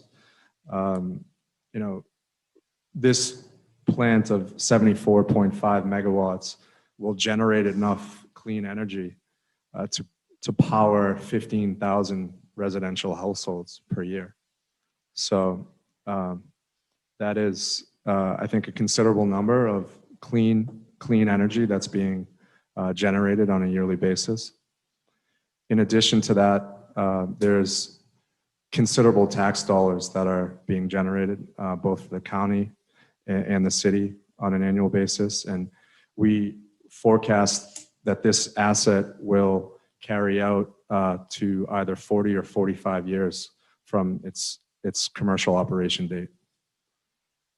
And then lastly, you know, we've agreed to, or the landowners of Kingston Property has agreed upon the successful go ahead with the project to provide a bike trail to the Florida Greenways, which will, my understanding is, connect the Pruitt Trail and provide a bike trail that was much needed and part of a research for the last couple of years. So my understanding is that there'll now be a bike trail that connects the west coast of Florida all the way to the eastern seaboard. And there was always this gap here in Marion County, which will now be plugged, so to speak, because of our bike trail. So those are some of the benefits to the community. You know, as Mr. Patterson mentioned, it's a clean technology, doesn't hurt animals. We have accounted for small openings in the fence to allow free flow of animals passing in between. There's very little cement that's used in the construction of the facilities. So the modules are silicon cells that are sandwiched in glass, and they're on a tracking system. So in the morning, they start in the east direction, and then they follow the sun for the rest of the day, and then they stow back at the horizontal at nighttime, or if there's a storm with high winds. Those modules are supported by galvanized steel structures that are pile driven into the ground between, let's say, 3 to 6 feet. So there's no construction used in the foundations for the systems. There will be inverter skids or inverter houses, if you will, and those are supported and elevated a bit for any rain. There'll be 23 inverter skids spread throughout the property. Those have a cement foundation, but with the exception of those inverters, there's no cement used in the structures. And then in terms of the decommissioning, you know, thing, it's our responsibility, of course, to return the land and the property to its original state, and we'll pull out the modules and the galvanized steel to return the land how it is today. There were some questions about the buffers from the river.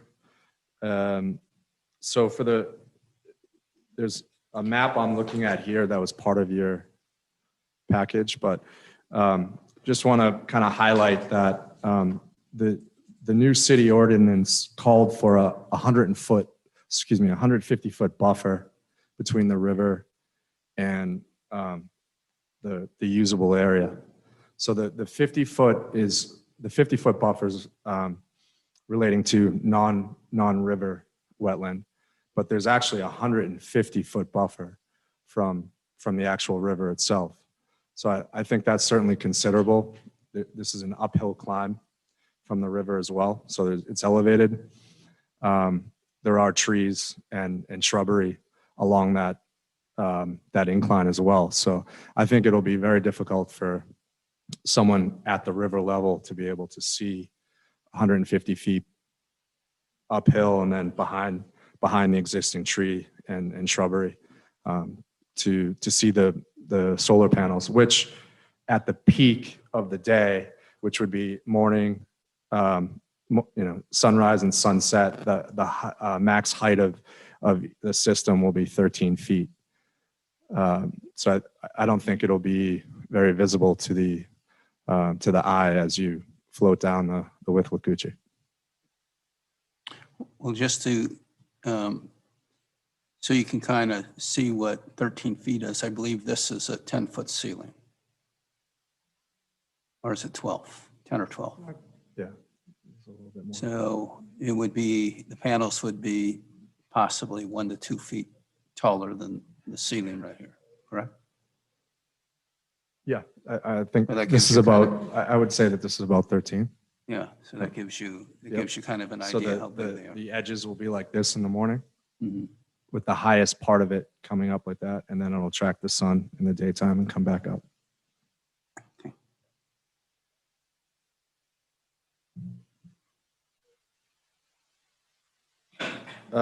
Just one other comment, I think, regarding the turbidity screens. So those are the wetland construction fencing, if you will.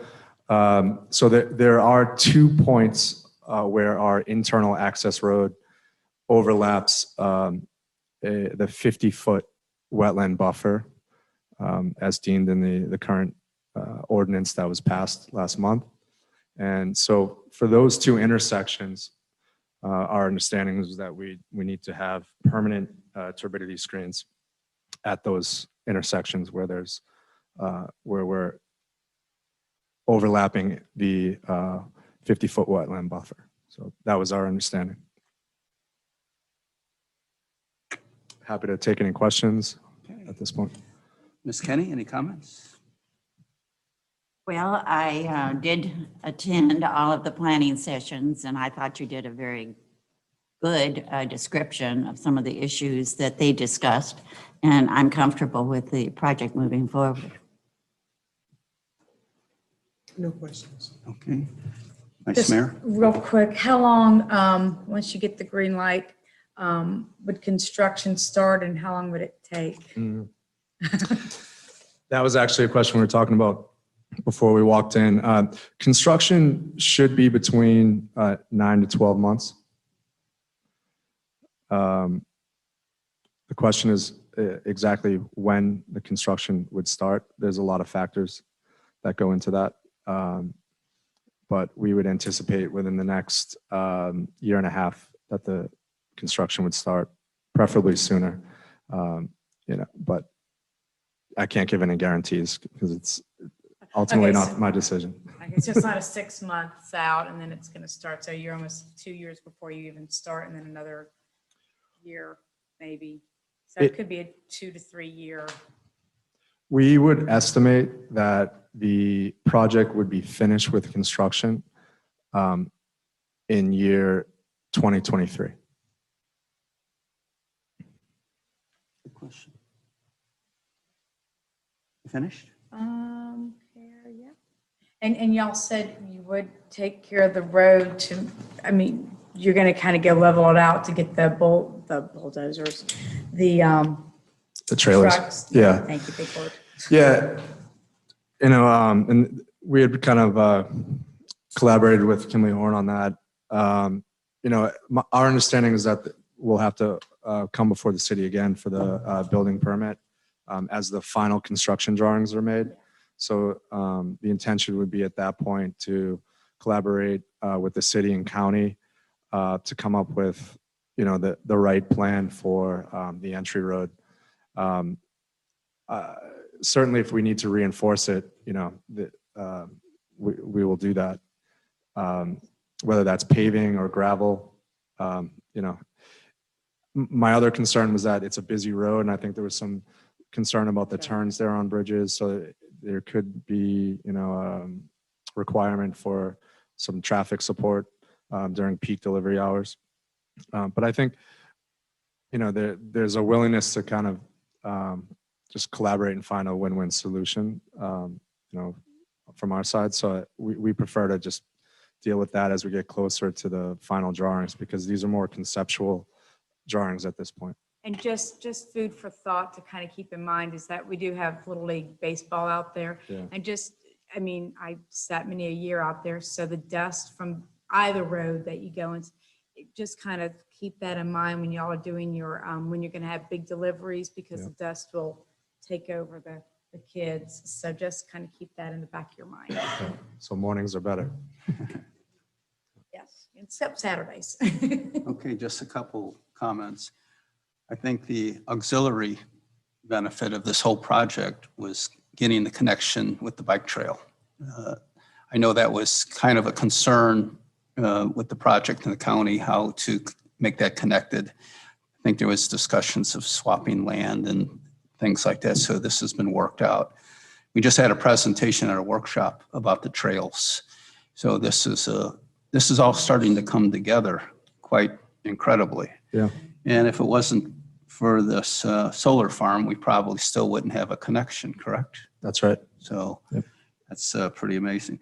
The way I understand this deal is, and I'll say it in my mind in the most simplest terms as I understand it, is basically the solar farm is a business owned by an entity, a non-governmental entity, correct? That's right. All right. So it's a capitalistic enterprise, which is great. And you're going to generate electricity, and then you're going to sell the electricity that you generate probably to Duke Energy, correct? It could be Duke. That hasn't been determined yet, but there's other municipal utilities in the area who buy power. And so those are one of the potential off-takers of that energy as well as other utilities in Florida that are. I would think Duke Energy, considering they're the big elephant in the room, I imagine they would be part of this, I would think. Right? All right, so Yeah. then Duke Energy, you guys work it out and you get your return on investment. Duke Energy gets additional power that they, or whoever, and then they can dish it out to what I believe you said was up to 15,000 homes. That's right. Yeah, it'll be roughly 185,000 megawatt hours per year.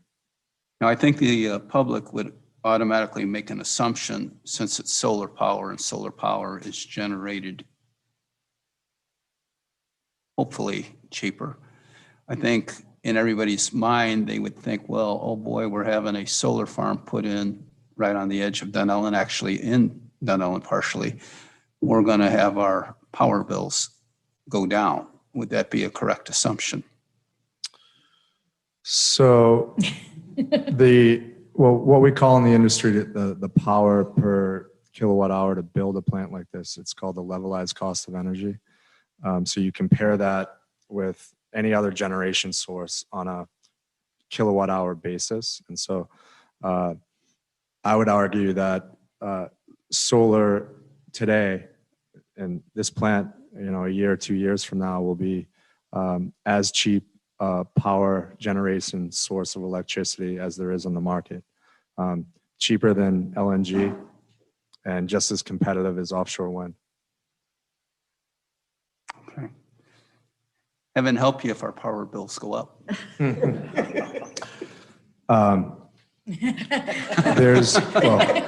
answer that. And you notice he has no comment. He's usually. No, I do. I just want want to, I could talk for hours about that, but the state of Florida has a lot of regulation to not allow other independent power producers the opportunity to generate and then sell directly to third parties.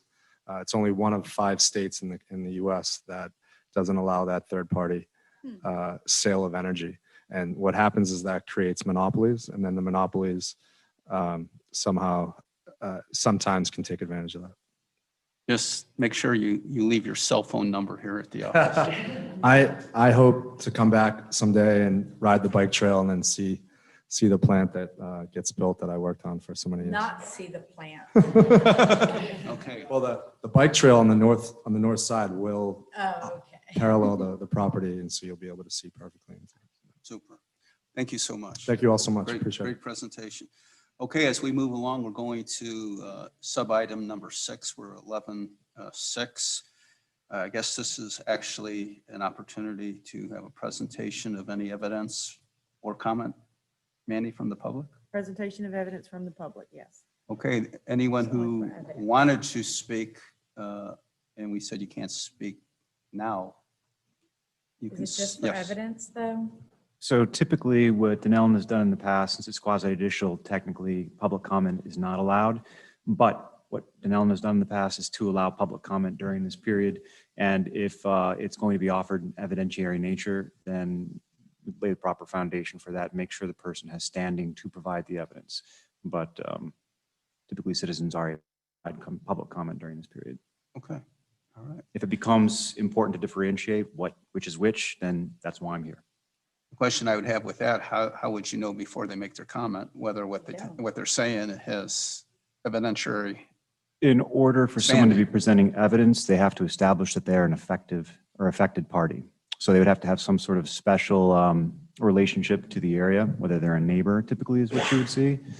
Some sort of a neighbor who's in the proximity, who maybe just adjoining or right next door, and they clearly have standing. So it would have to be on a on a verbatim type of situation, or just looking at each one individually. Very good. Is there anyone in the audience that would like to speak to this topic? Okay, well, come on up. We'll decide what to do with you. Okay. Oh, Christine, you can't talk before you get to the microphone. Yeah. No, that's fine. I just, Christine Mills, 20420 The Granada. I know the property very well, and I think that a bike trail would be perfect there. My only concern is I happen to know there's a very big pit in there that's very, very deep. As safety-wise, what would be done? Because if there is a bike trail going through that area, how would that be somewhat protected so that people don't, I mean, there's a pit the same way that's in Blue Cove. So we know how to deal with those pits in Dunnellon, but tourists really don't, so. Well, Christine, if I could speak, I think since this hasn't been totally mapped out and totally decided right now, I think maybe that question might be a little premature, Okay. I would think. Or we could ask Yeah, Mr. Taylor. yeah, I think he knows. Yeah, you yeah, can just. sure.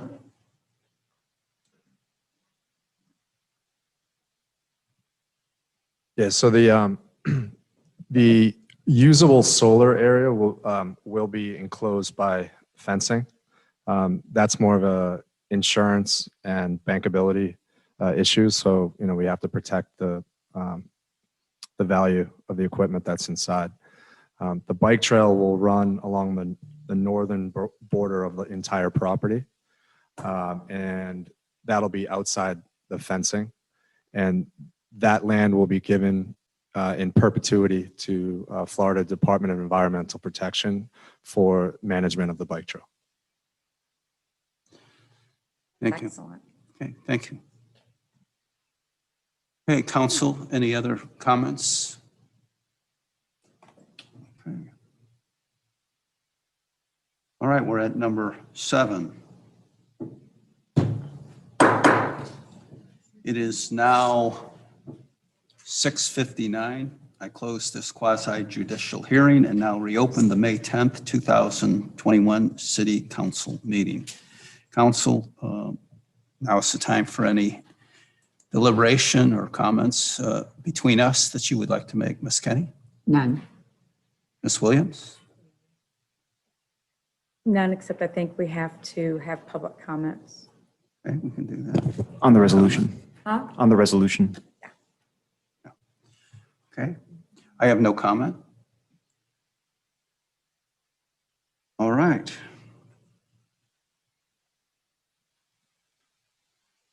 Is this where, Mandy, we reopen for limited purpose? That's not necessary from what I'm hearing, so Yeah. you would just go on to agenda item number 12. Okay. So we skip right through that. Good.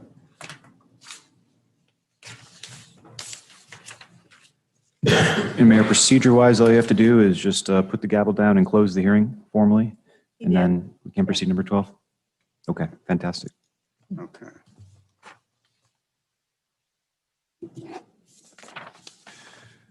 All right, we go to item number 12 on the agenda. If you're following us with the agenda, number 12, consideration of resolution number RES 2021-04, special exemption development order number DOR 2021-01, SPX 2021-0, John Taylor representing Kingston Properties LLC.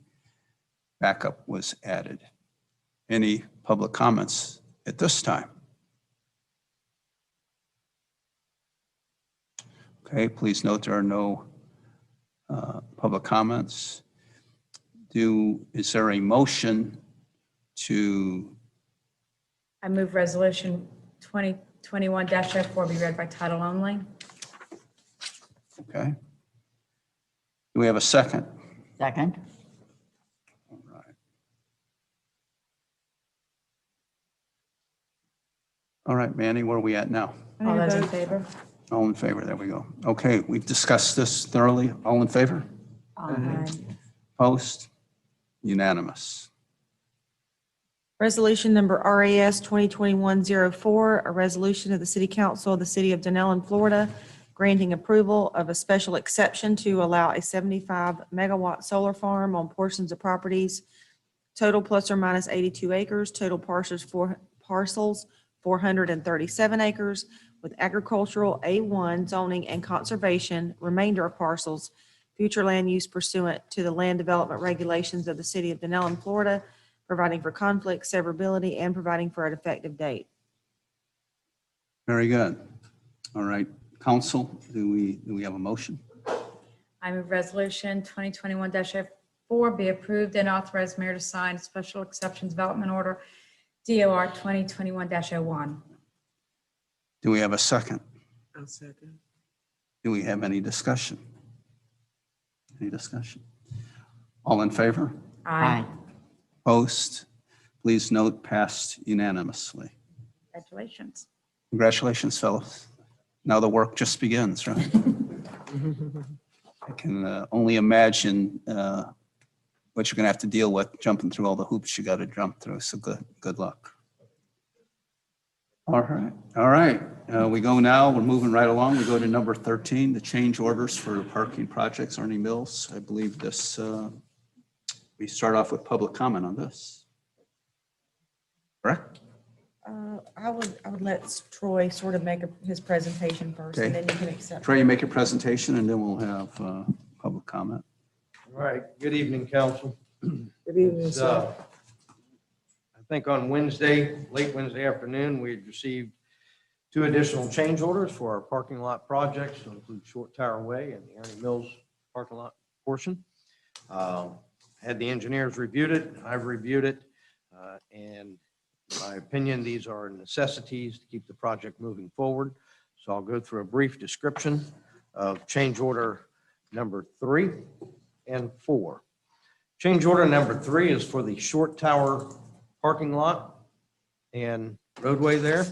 We had discovered that there's a abandoned culvert that has been buried with years of debris and lime rock that is unsalvageable. So we'll have to have that removed and replaced with a new 18-inch culvert pipe and restore the use of it so that the DRA that takes all the water off of Shore Tower into the DRA. That change order was $3,339.24. Troy, where is that? Can you kind of, If you know where if you're on Shore Tower, you have the emergency access gate that's going in. It's right there between the 2 layers of pavement where Blue Heron stops and the Shore Tower parking lot stops. There's a short piece of grass. oh, yeah, So okay. the roads are not connected, where the emergency gate actually sits. There's a culvert pipe there. So the only other alternative would actually be to cut a swale or a ditch, would eliminate the probability of an emergency access. So We did discover that originally there is a culvert there, but over the years it is completely compacted and overgrown with tree roots. So when they did all the excavation and the work there and some of the trees had been removed, that's when we started discovering that pipe. This way or this, like if the gates? It goes Gates. in line with the gate. Okay, that's what I thought. Yes. Okay. So it's Sorry. straight across. So it's a pipe that'll actually be under a grass area between Shore Tower and Blue Hill. Okay, and it takes everything from the west side of Shore Tower along the parking lot down across and into the DRA that was modified and upgraded to accommodate all the asphalt and parking in that area.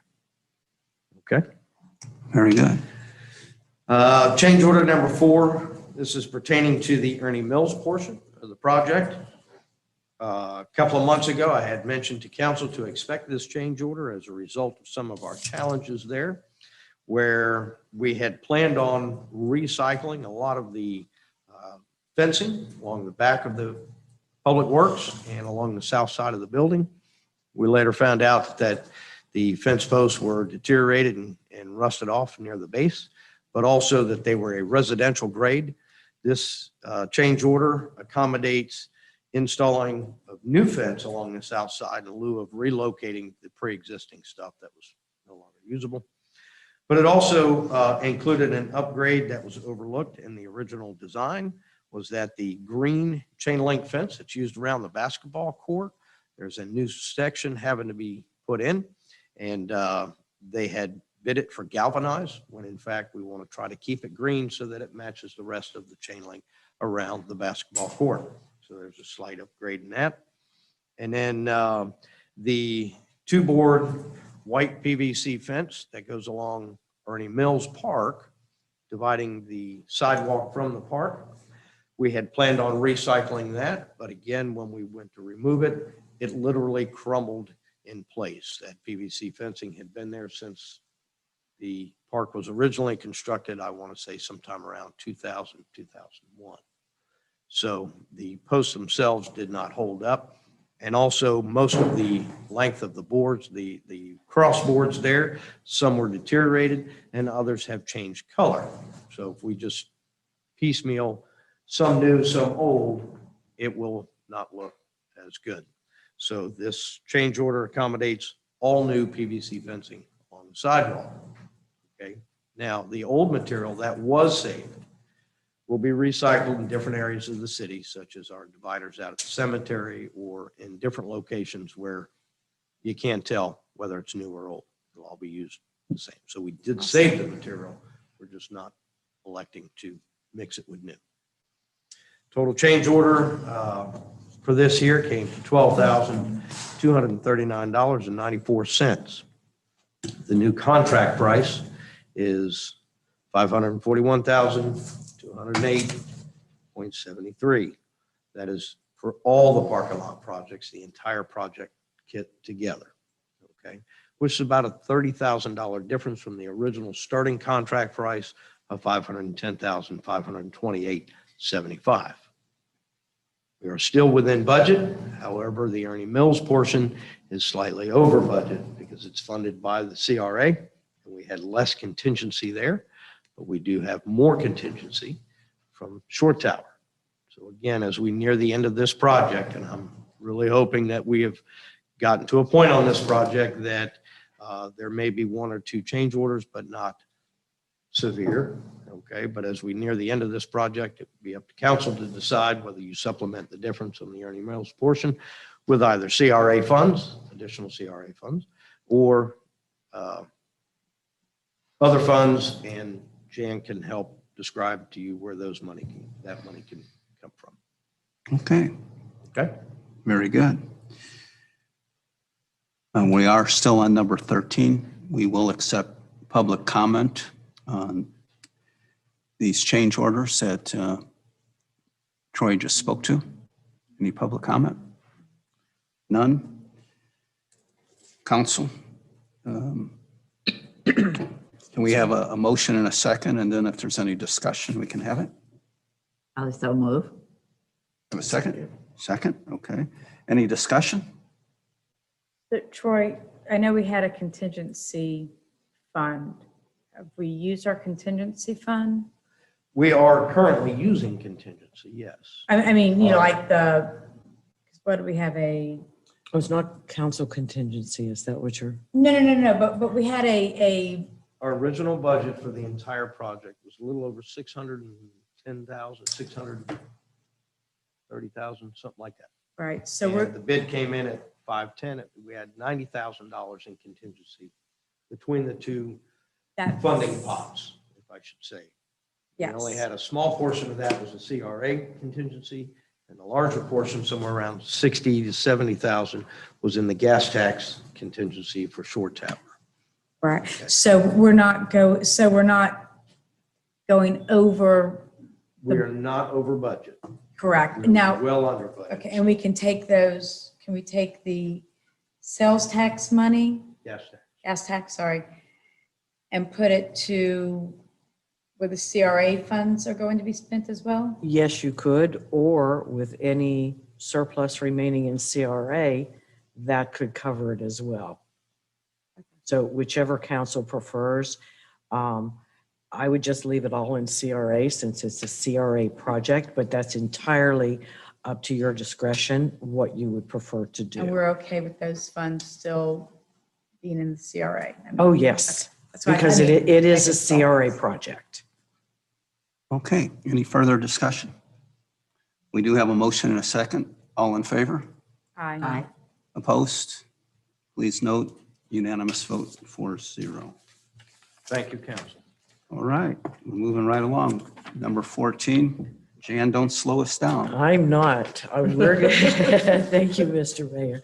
We're going to focus on general fund since I gave a presentation on CRA just a little while ago. And the first part, we're going to discuss our revenues.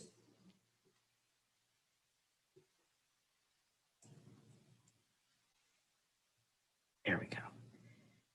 And right now, this presentation focuses on being 50% of budget completed as of March 31st.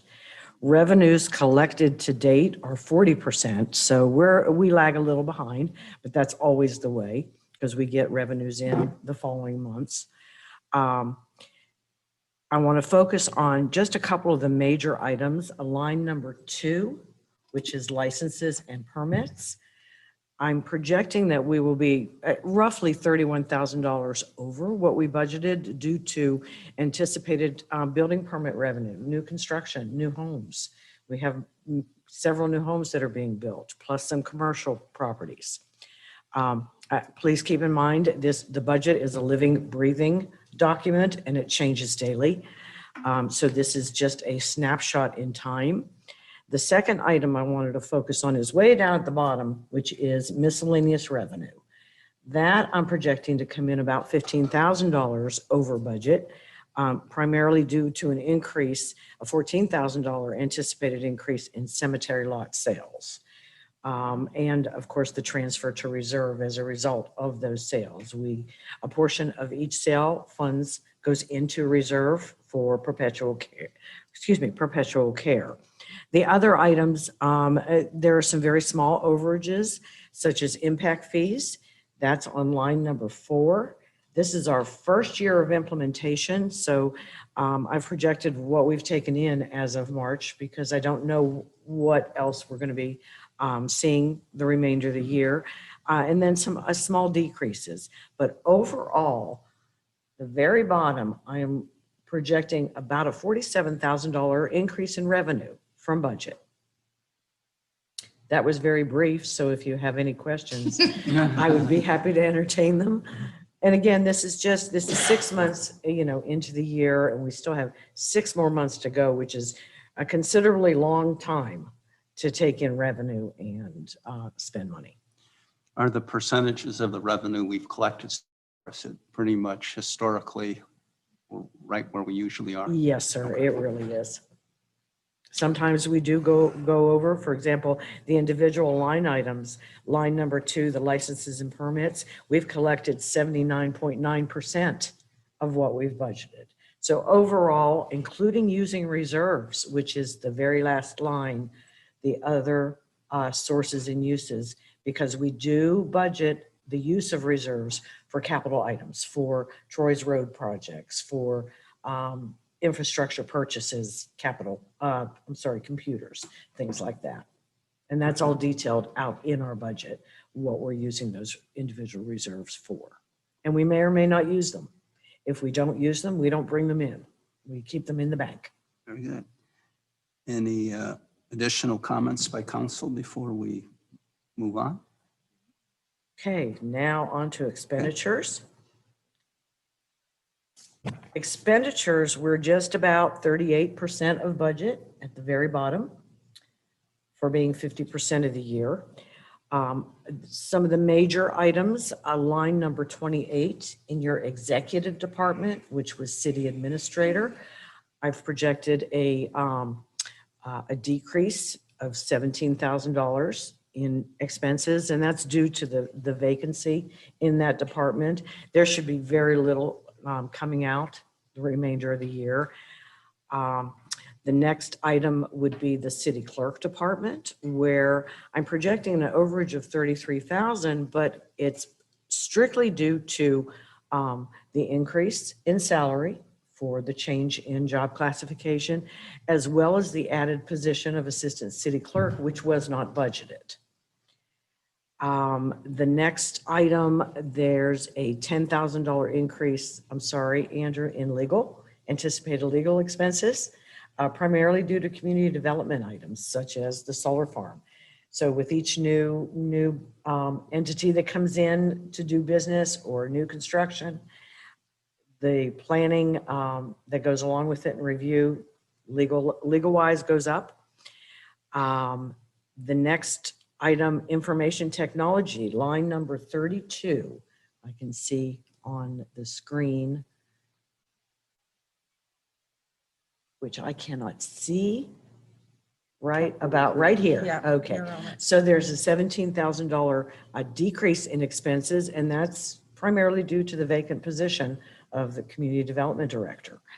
And the same thing goes for the building inspection department, down on line number 39 over here. That's about all the major items I wanted to highlight on the expense side. The last thing would be right here, you'll notice that there's $16,000 more in expenses that are projected at this point in time. But overall, when you look at revenues and the expenses I've projected, we're looking at a small surplus at the end of the year of about $31,000. So depending on where we go the remainder of the year and where we spend, where we save, we should end up with a surplus. And we have for the past several years ended up with a year-end surplus. And that does speak to well management of the budget. Yes. Absolutely. And each department head watching what they spend. All right. Any comments? Anything else, Jan? Oh, yes. Let's just talk real quick about reserves. Reserves are always on everybody's mind. Now, I was asked the question, if you look at this figure right here, this general fund unrestricted, this $1.2 million figure, that is our checking account. Money comes in and goes out of that line item daily. I was asked the question, what should we have? What discretionary income do we have that isn't committed for the budget? As of March 31st, we have unobligated funds, not committed to anything in particular, of about $813,000 out of that 1.2 million.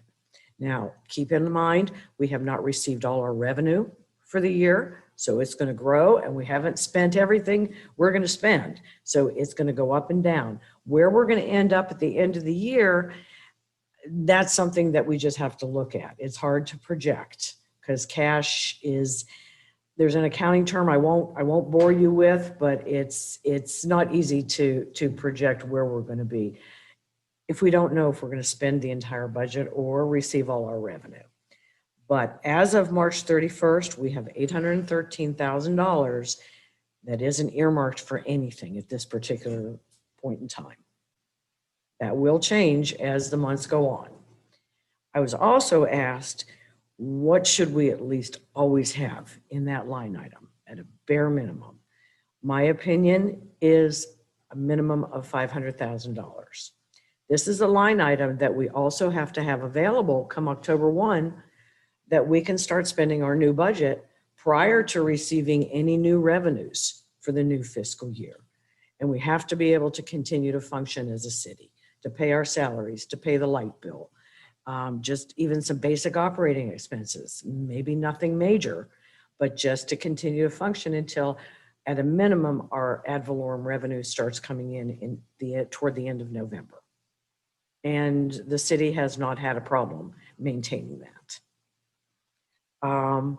We do have, the other reserves are typically restricted for various purposes, whether by state law or council designation. And we do budget them each year. We budget the use of them based on their legal authority to do so. Bottom line, all the reserves that we have on hand, $5,567,866, and I believe that says 36 cents. Yes. One other thing I want to talk about, last thing, debt service. We started out the year at $2,143,750. We are currently at $2,056,250. We have made 2 debt service payments this year, and we'll have 2 more, totaling $175,000 for the year. And that concludes my presentation. If there are any questions. Very good. Ms. Kenny, any comments? I wish I had some comments. I don't understand this as well as some people do, but I appreciate the ability to go back and print this out, and I might have questions for you. Absolutely. Ms. Williams? Thank you. You're welcome. Jan, and you're always helpful whenever someone has questions like me. I'll give you a call. Okay. Vice Mayor? Thank you, Janet. It's streamlined and easy and. Was that quick enough? Yeah, that was good. Jan, just a couple comments. I think you really clarified a few things, that we have $813,000 of money that is not specifically earmarked for a particular project. So that's kind of like your money in your bank that you have saved for when you need it, correct? Yes. But conversely, it's important for us and the citizens that are trying to follow us to realize we still have a $2 million debt from, what, Greenlight, Yes. right? Yes. So in essence, we have 813,000 not earmarked, but we still have a $2 million debt, That's right? correct. So I would say this is a tremendous compliment to the city. Many people would not believe that this city is functioning with a budget of under $4 million a year. Mm-hmm. Running this city with the police department and all the things we're doing with a budget of $3,900,000. I think we should be the model for the rest of the world on how you can stretch money as well as we do. I know in other municipalities and other counties and states, $3,900,000 is not a big number with the numbers they deal with. That's correct. So I think I kind of like to spin it the other way, rather than the city struggling to do the things it's doing. I think the city with less than $4 million is doing a pretty good job doing what we can with what we have. All right. If there's no other comments, we'll go to number 15. This is council liaison reports and comments. Anybody want to start off?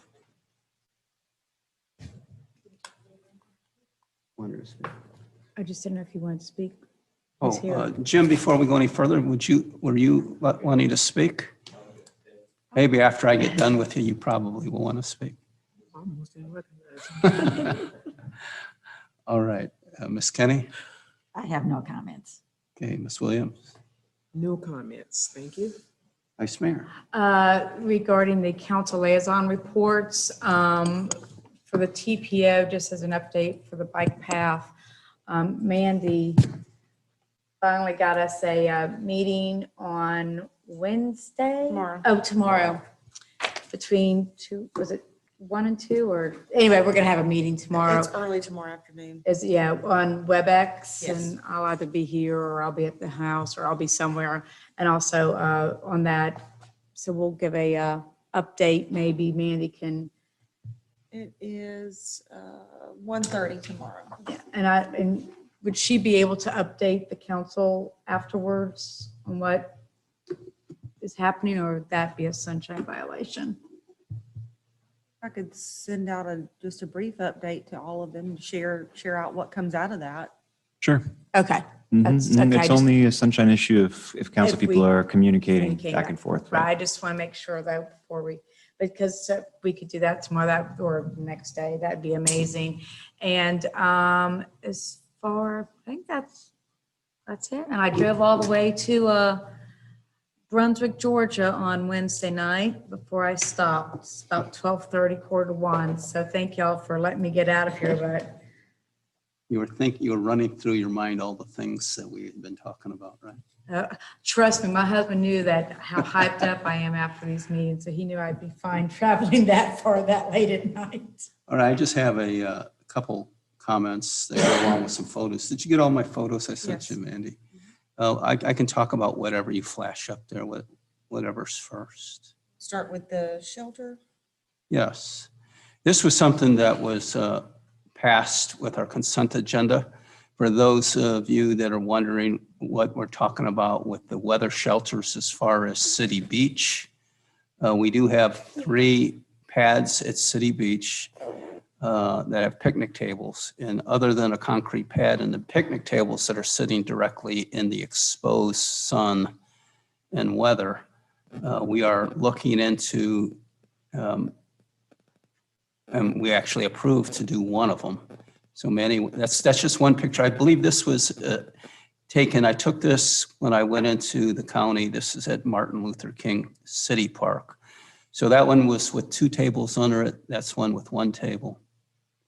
And that's the same one. So when you hear about the weather shelters that we're talking about at City Beach that we're working on, and Troy's put a lot of time into it.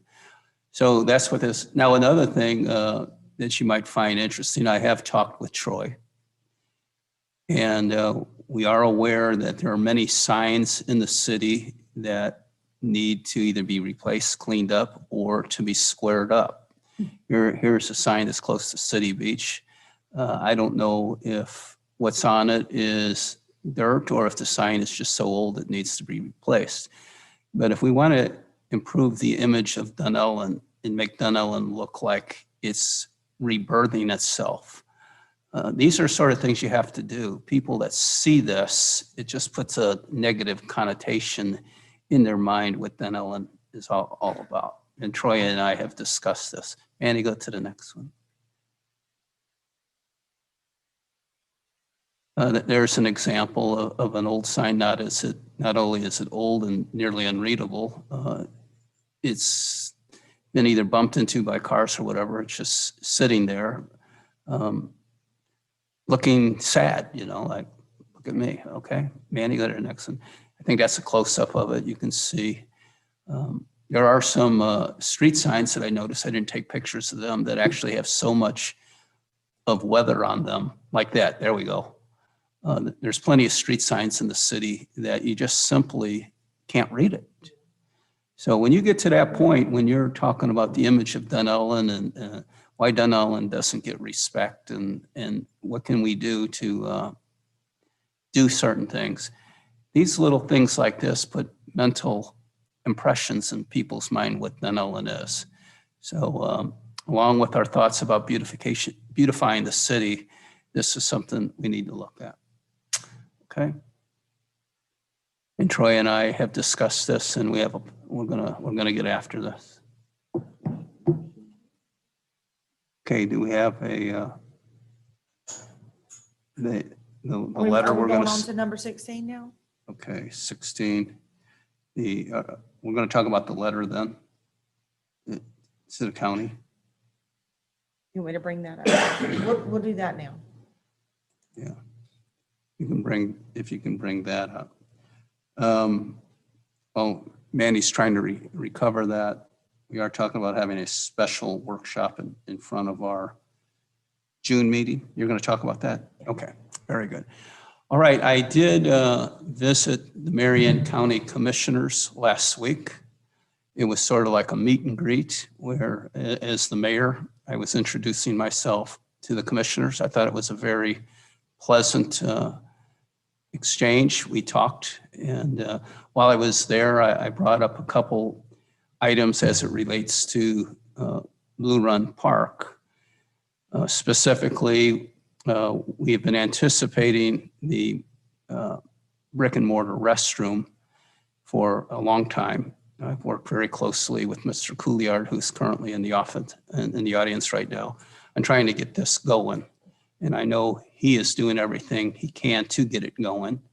But just like everything else, the expenses of construction have skyrocketed, and it causes problems when your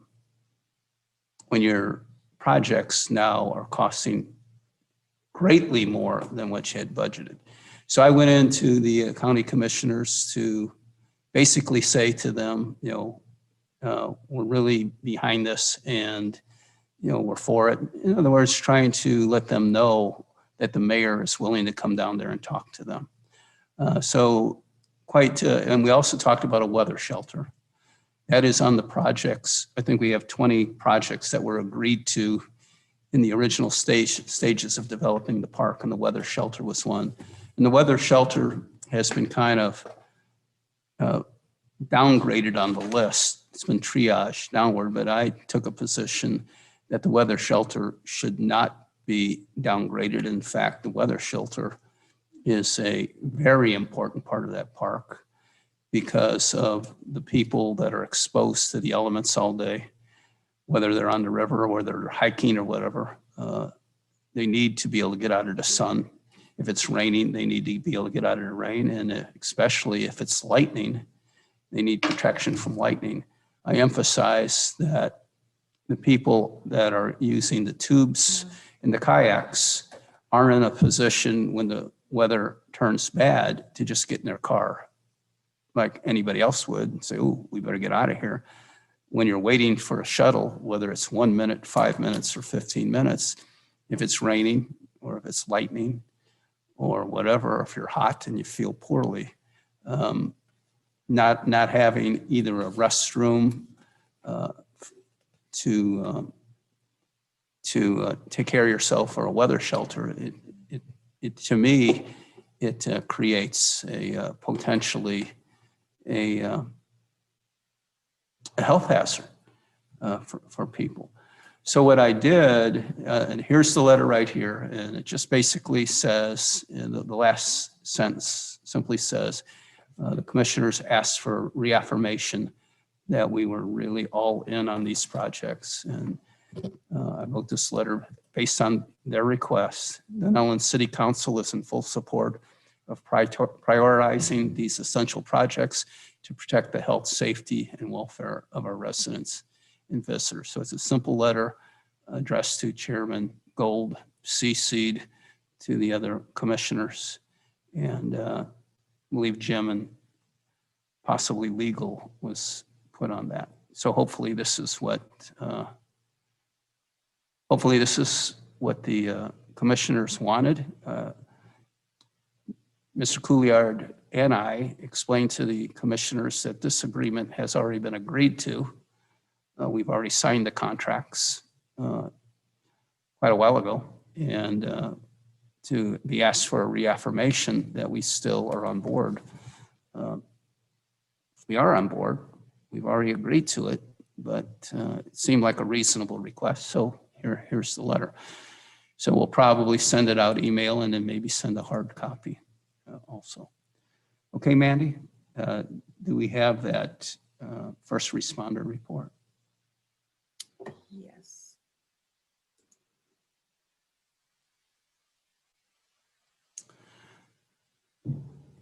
So we've looked at the restroom and the shelter as mostly as a way to make the experience on the river more pleasurable.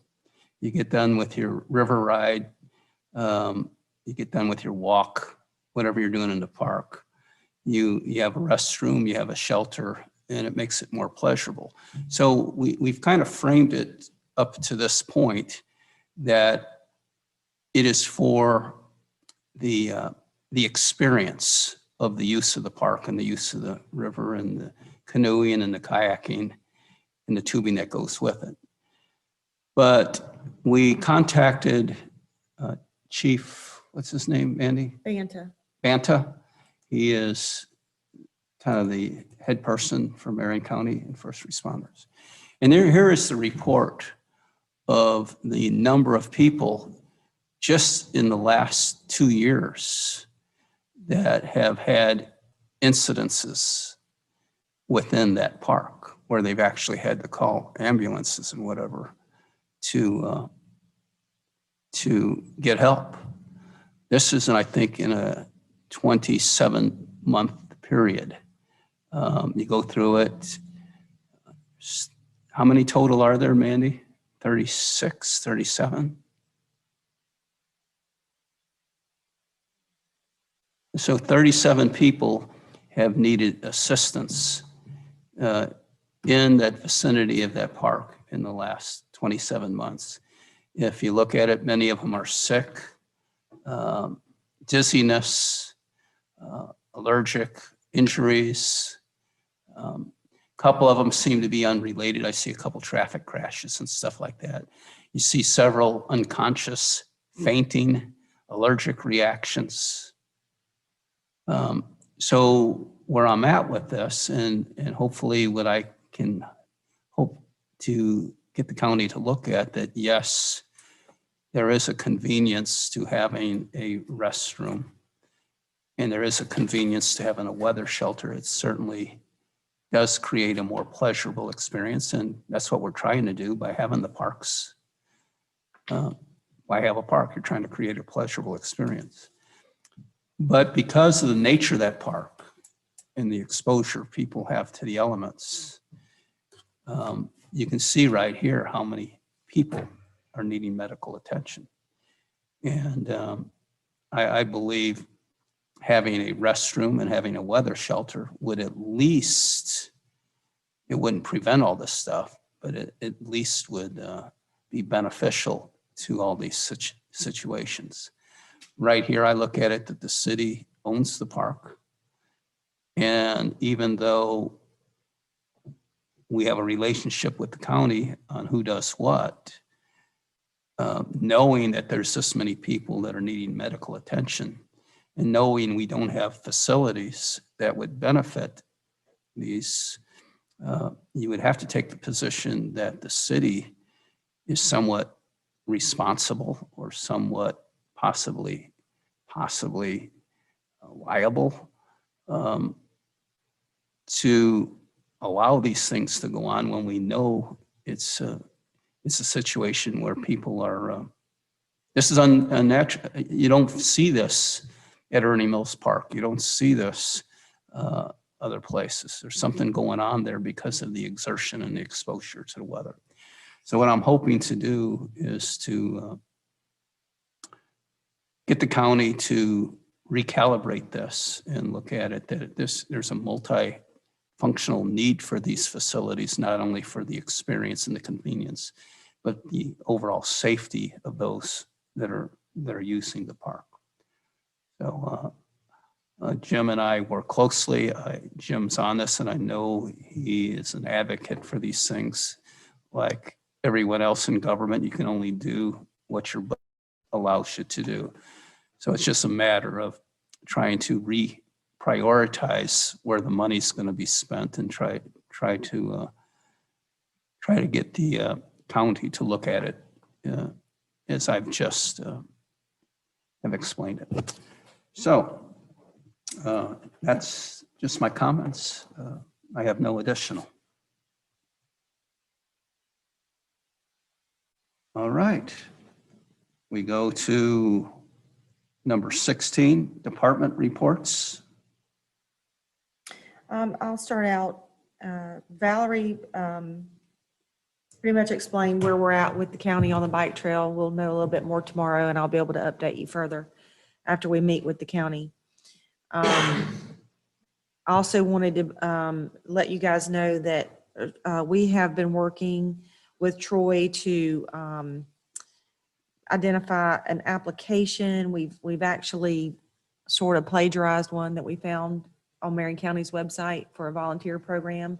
And they have a pretty comprehensive volunteer program manual that we would like to look at and sort of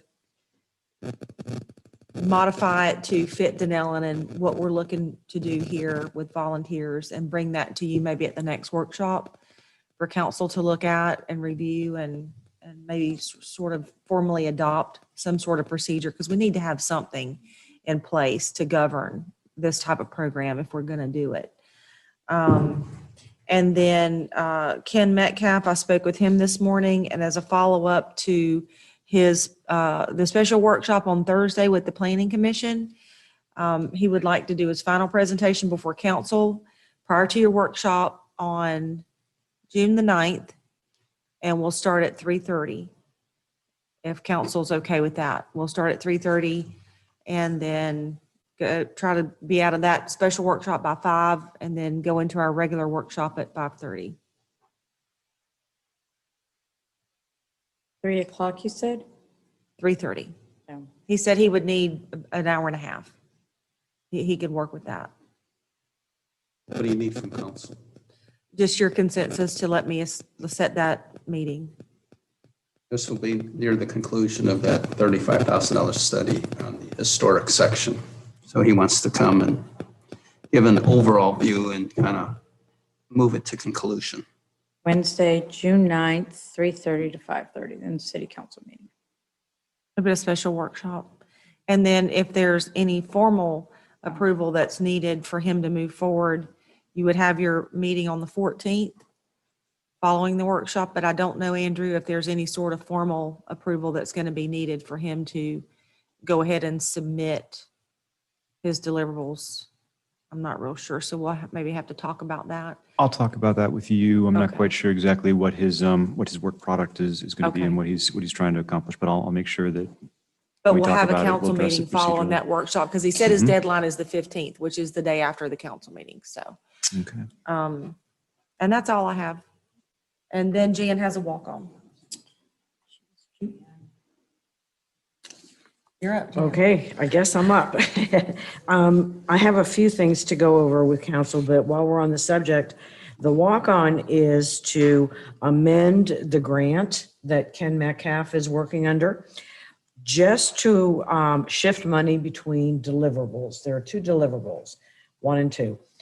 He presented deliverable 1 at a workshop earlier to council, and it cost a little more for that deliverable. So we requested DEO to amend the grant to shift $2,392 from deliverable 2 to deliverable 1, and you have the amendment before you, and it's just a matter of authorizing the mayor to execute that. It does not change the overall grant reimbursement of $35,000. So if we could, maybe on Monday, if you could authorize the mayor to execute the grant amendment tonight, that would be great. And then we can ship it off. We just need to listen to the public, if there are any public comments, and then vote on it, correct? That's correct. Okay, do we have any, just briefly what this is, it's just allowing me to Yes. sign That's what she said. and then allow us to look for grants, correct? Or is It's this just for this grant, for this particular grant, Okay, yes. gotcha, okay. Is there any public comments on this? Okay, do we have a motion? So moved. Second? Any comments? Doesn't change the total amount. No We are well within the 35,000, or are we going to be less than 35,000? No, It will be at 30. It will be at 35,000. Yes, ma'am. Okay, Okay. and just a couple more things. We haven't taken a vote yet. Oh, I'm sorry. Okay. All in favor? Hi. Anyone opposed? Looks like it's unanimous, 4-0. Okay, your auditors have completed their field work for audit year 2019-20, and the annual report will be presented at your council meeting in June. Also, at the workshop in June, I will be submitting a draft budget calendar for your review. It'll list out budget workshops that we've scheduled to allow for the timing of all the trim notices and processes that have to take place between now and September. The DEO grant for the master plan for roads and streets that Troy presented to you at the workshop, that grant is, that application is due May 18th and will require the mayor's signature for submission. So that is all I have for finance. Very good. Did very well. Chief, do you have anything? Chief, nothing? All right. Troy? Yes, Troy? I have a few simple things. I'll make it quick, I promise. One, we talked about our parking lot project. We got our change orders approved. We just want to give the council an update as to where we are. If you drive by there in the next couple of days, they are prepared to start laying the asphalt for the entire Ernie Mills portion of the parking lot project. So anytime between now and a week from now, you should see asphalt being laid down. The only setback or holdup right now is the red brick for the brick portion of the parking. The contractors, subcontractors having a hard time finding the materials needed. We were able to help in identifying a potential supplier and should have answer in a couple of days as to when the material will be available. Short Tower Way update. I spent a little bit of time speaking with Attorney Andrew about our scenario there, and I'll leave most of the comments up to him if he wants to fill you in where we're at. While I was in Jacksonville last week, thank you for letting me get out early on Wednesday. To return that courtesy, I took some time, went by the Ford, Duval Ford, to see where the trucks are assembled that we will be purchasing, that council has approved. Very impressed, very satisfied in doing business with them as a result. However, I could not and I would not take pictures. They had a boatload of sheriff's vehicles there being wired up and set up, so I wasn't going to get those photos out. Portable office and the shade pavilion for the city beach. Now that we've got that approved, I will begin immediately tomorrow in dealing with the contractor and designing the shade pavilion, and the portable office should be delivered in the next couple of weeks. I'll be working with Teresa to make sure we pull any permits we need. Jan's already told you about our DEO grant. It's ready for, should be close to submittal. And Mandy's already mentioned about our volunteer project. And yes, as a result of our conversation, the mayor and I's conversation about the signs, I've already spoke with Kathy Dunn, and she is through the roof excited about picking each quadrant of the city, each category of the city, and not only cleaning signs, but helping replace the signs that need to be replaced, but generating a permanent inventory and a location, GPS location of all the city-owned signs. So in the future, when somebody calls in and complains about something, we know what sign is in front of their house and how to get it replaced immediately. So it's a new project we're starting up. Other than that, that's all I have for tonight's updates, unless council has any questions for me. Any other staff? I just have one more comment that I would like to make, just to bring you guys up to speed on meetings and vacation schedules. We have a pension board meeting next Tuesday at 8:30 a.m. We actually have a historic preservation board meeting tomorrow at 5:30. And then also next Tuesday, in addition to the pension board meeting at 8:30 in the morning, we have a 5:30 planning commission meeting. So those two are on the 18th, Tuesday. Jan will be on vacation all next week. Teresa is on vacation the rest of this week through Tuesday of next week. So you know, if you need something from Teresa, you'll just have to reach out to one of us. And then the following week, the 24th through the 27th, I will be out of the office. So just.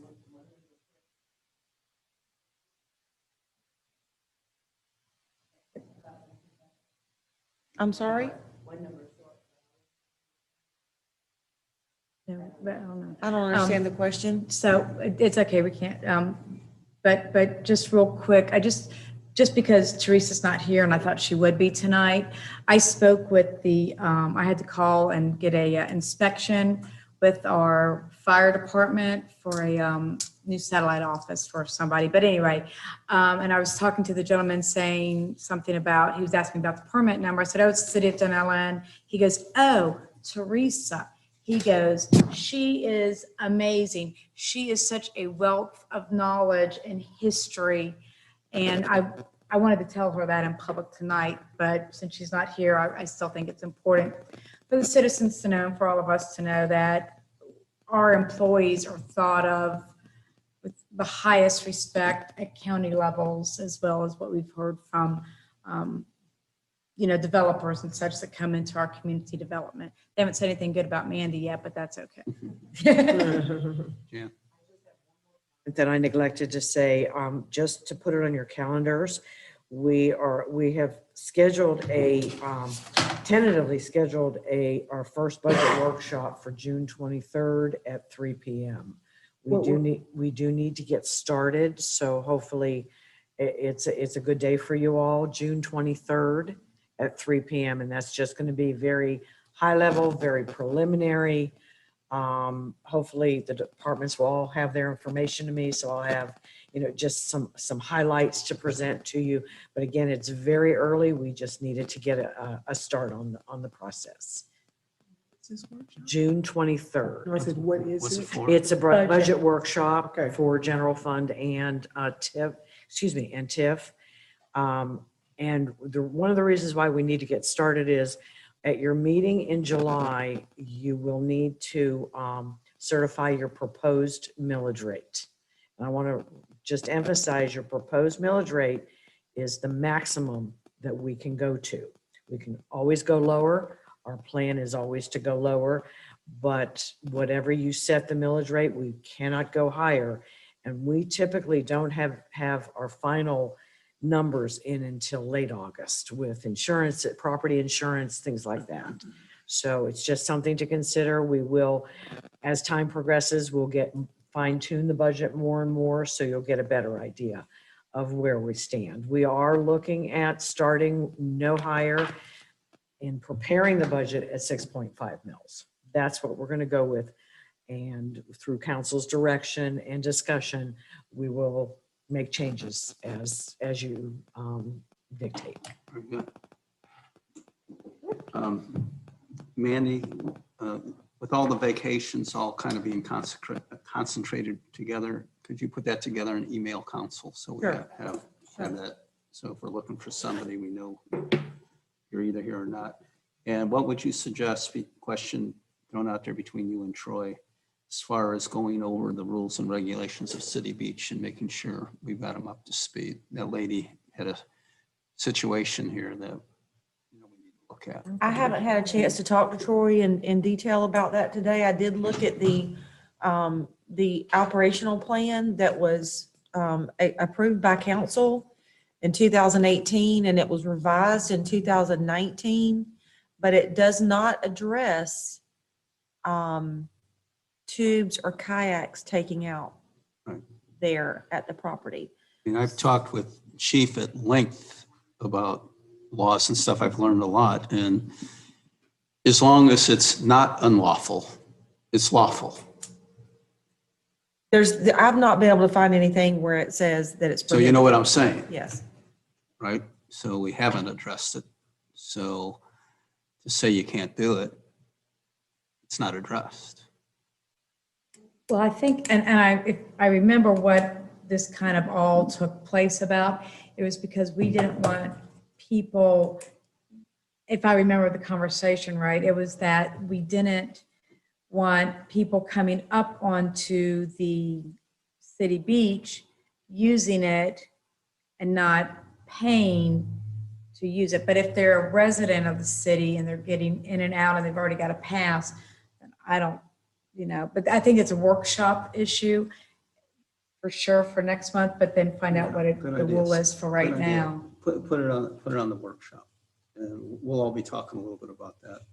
But that's what I think if Troy has probably told his employees, don't allow people to come in from the river, that's where they got that. Part of it, yes, Yeah. not to interrupt you, but just to add to Yeah. it. The majority of the reason is because when people park, we have very limited parking. Now, remember, there was a conceptual idea of increasing the parking for the city beach, which then would allow for future use of either launching kayaks and canoes or loading up tubes and so forth. But we never went forward with the increase in parking, therefore we have restricted parking. So that portion was actually omitted or left somewhat out there without putting it into the master plan until we went through the process of, are we going to increase parking to accommodate this? So now, like in this particular case with our resident who goes on foot, gets in the river, comes out on foot and returns home, there should be no problem with that at all. And I'll speak with the attendants out there to try to deviate the difference. But generally what we run into is we have a pickup truck show up with 2 or 3 kayaks. And then 2 or 3 cars will follow that pickup truck because one has a truck with the kayaks, the cars have the people. They park, they'll take up 2 or 3 parking spots, if not more, and they're gone for the whole day. And they don't want to pay the user fees because they're not planning on staying there or using the park.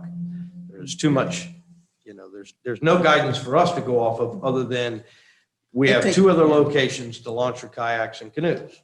Now, this is the first time I've heard of this type of scenario with on foot coming out, and I'll address that. And I think it was also that we didn't have enough places down at the river's edge.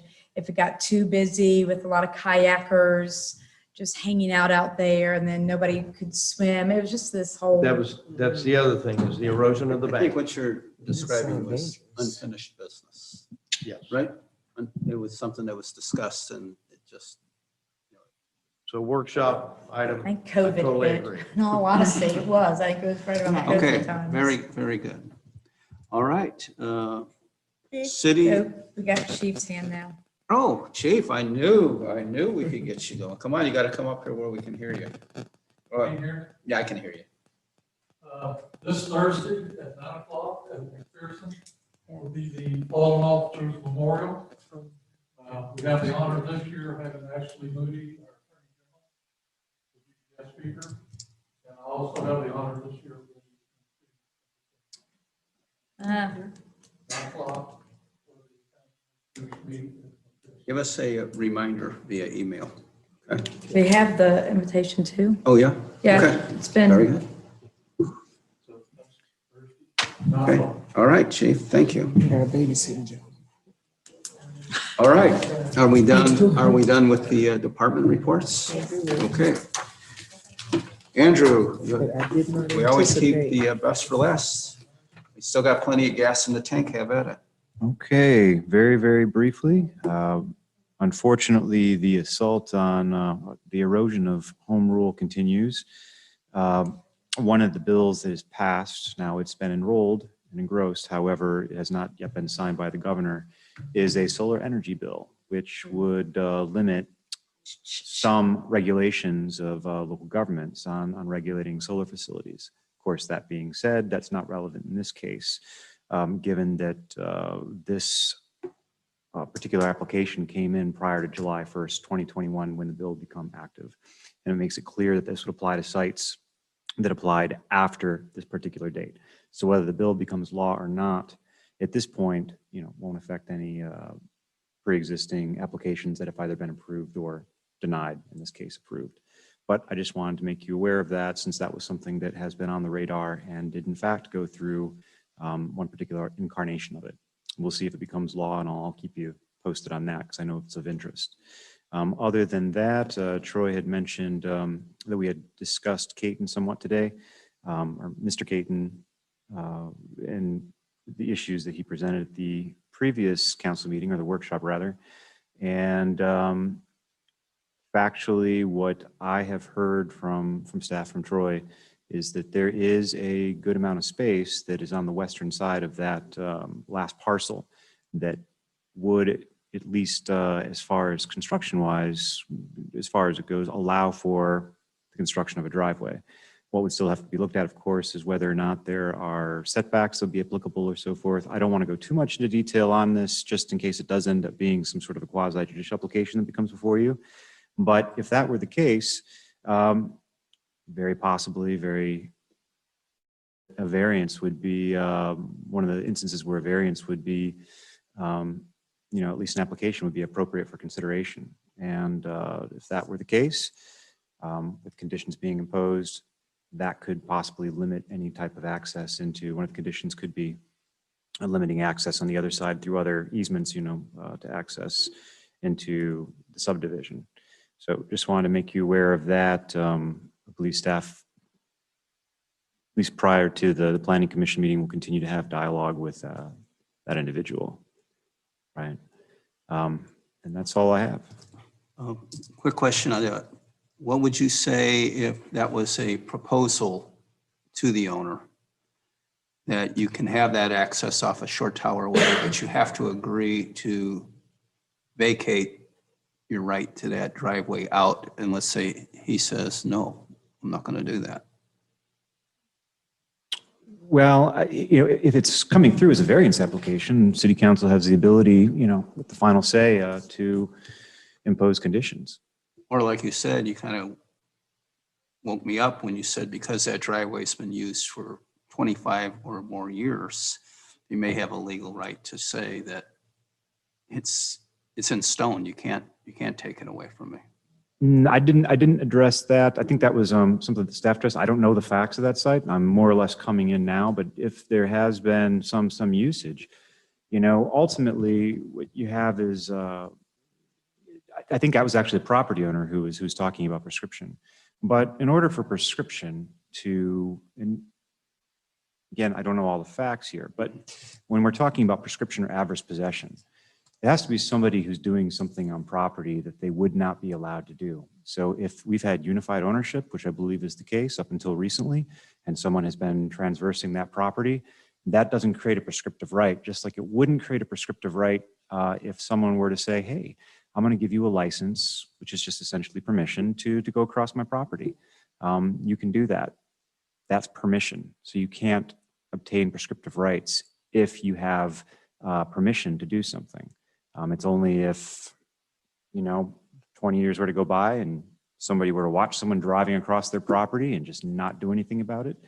That's what we're talking about with prescription. Well, So, as you know, there's a possibility, shouldn't get into hypotheticals, but there's a possibility that the person that's wanting to buy the residence could also buy the lots separately. So now he has access off a short tower way to his residence, but now he has the lots with the driveway. So there's no permission, no nothing. I own the whole thing. And now I still have the driveway to Heron Court, and now I have access to Short Tower Way. Those properties, somebody wouldn't have permission. there could be a few ways to address things if there was, but I think this type of a thing would require some sort of collaboration with Mr. Caton or with whoever ends up owning the property, because some of those restrictions would have to be entered into with some sort of consideration and some sort of an agreement, but restrictions could be, imposed if, and depending on what method, the city were to allow potential for access through that driveway. So there's a lot of ways to go at it. There's some creative solutions to it, and that's all I wanted to make you aware of tonight. All right, I agree with you. You know, we should not maybe overtalk this, considering I think it's gonna come our way one way or another. Anything else? That's all tonight. Okay, council, do we have a motion to adjourn? So moved. Unanimous.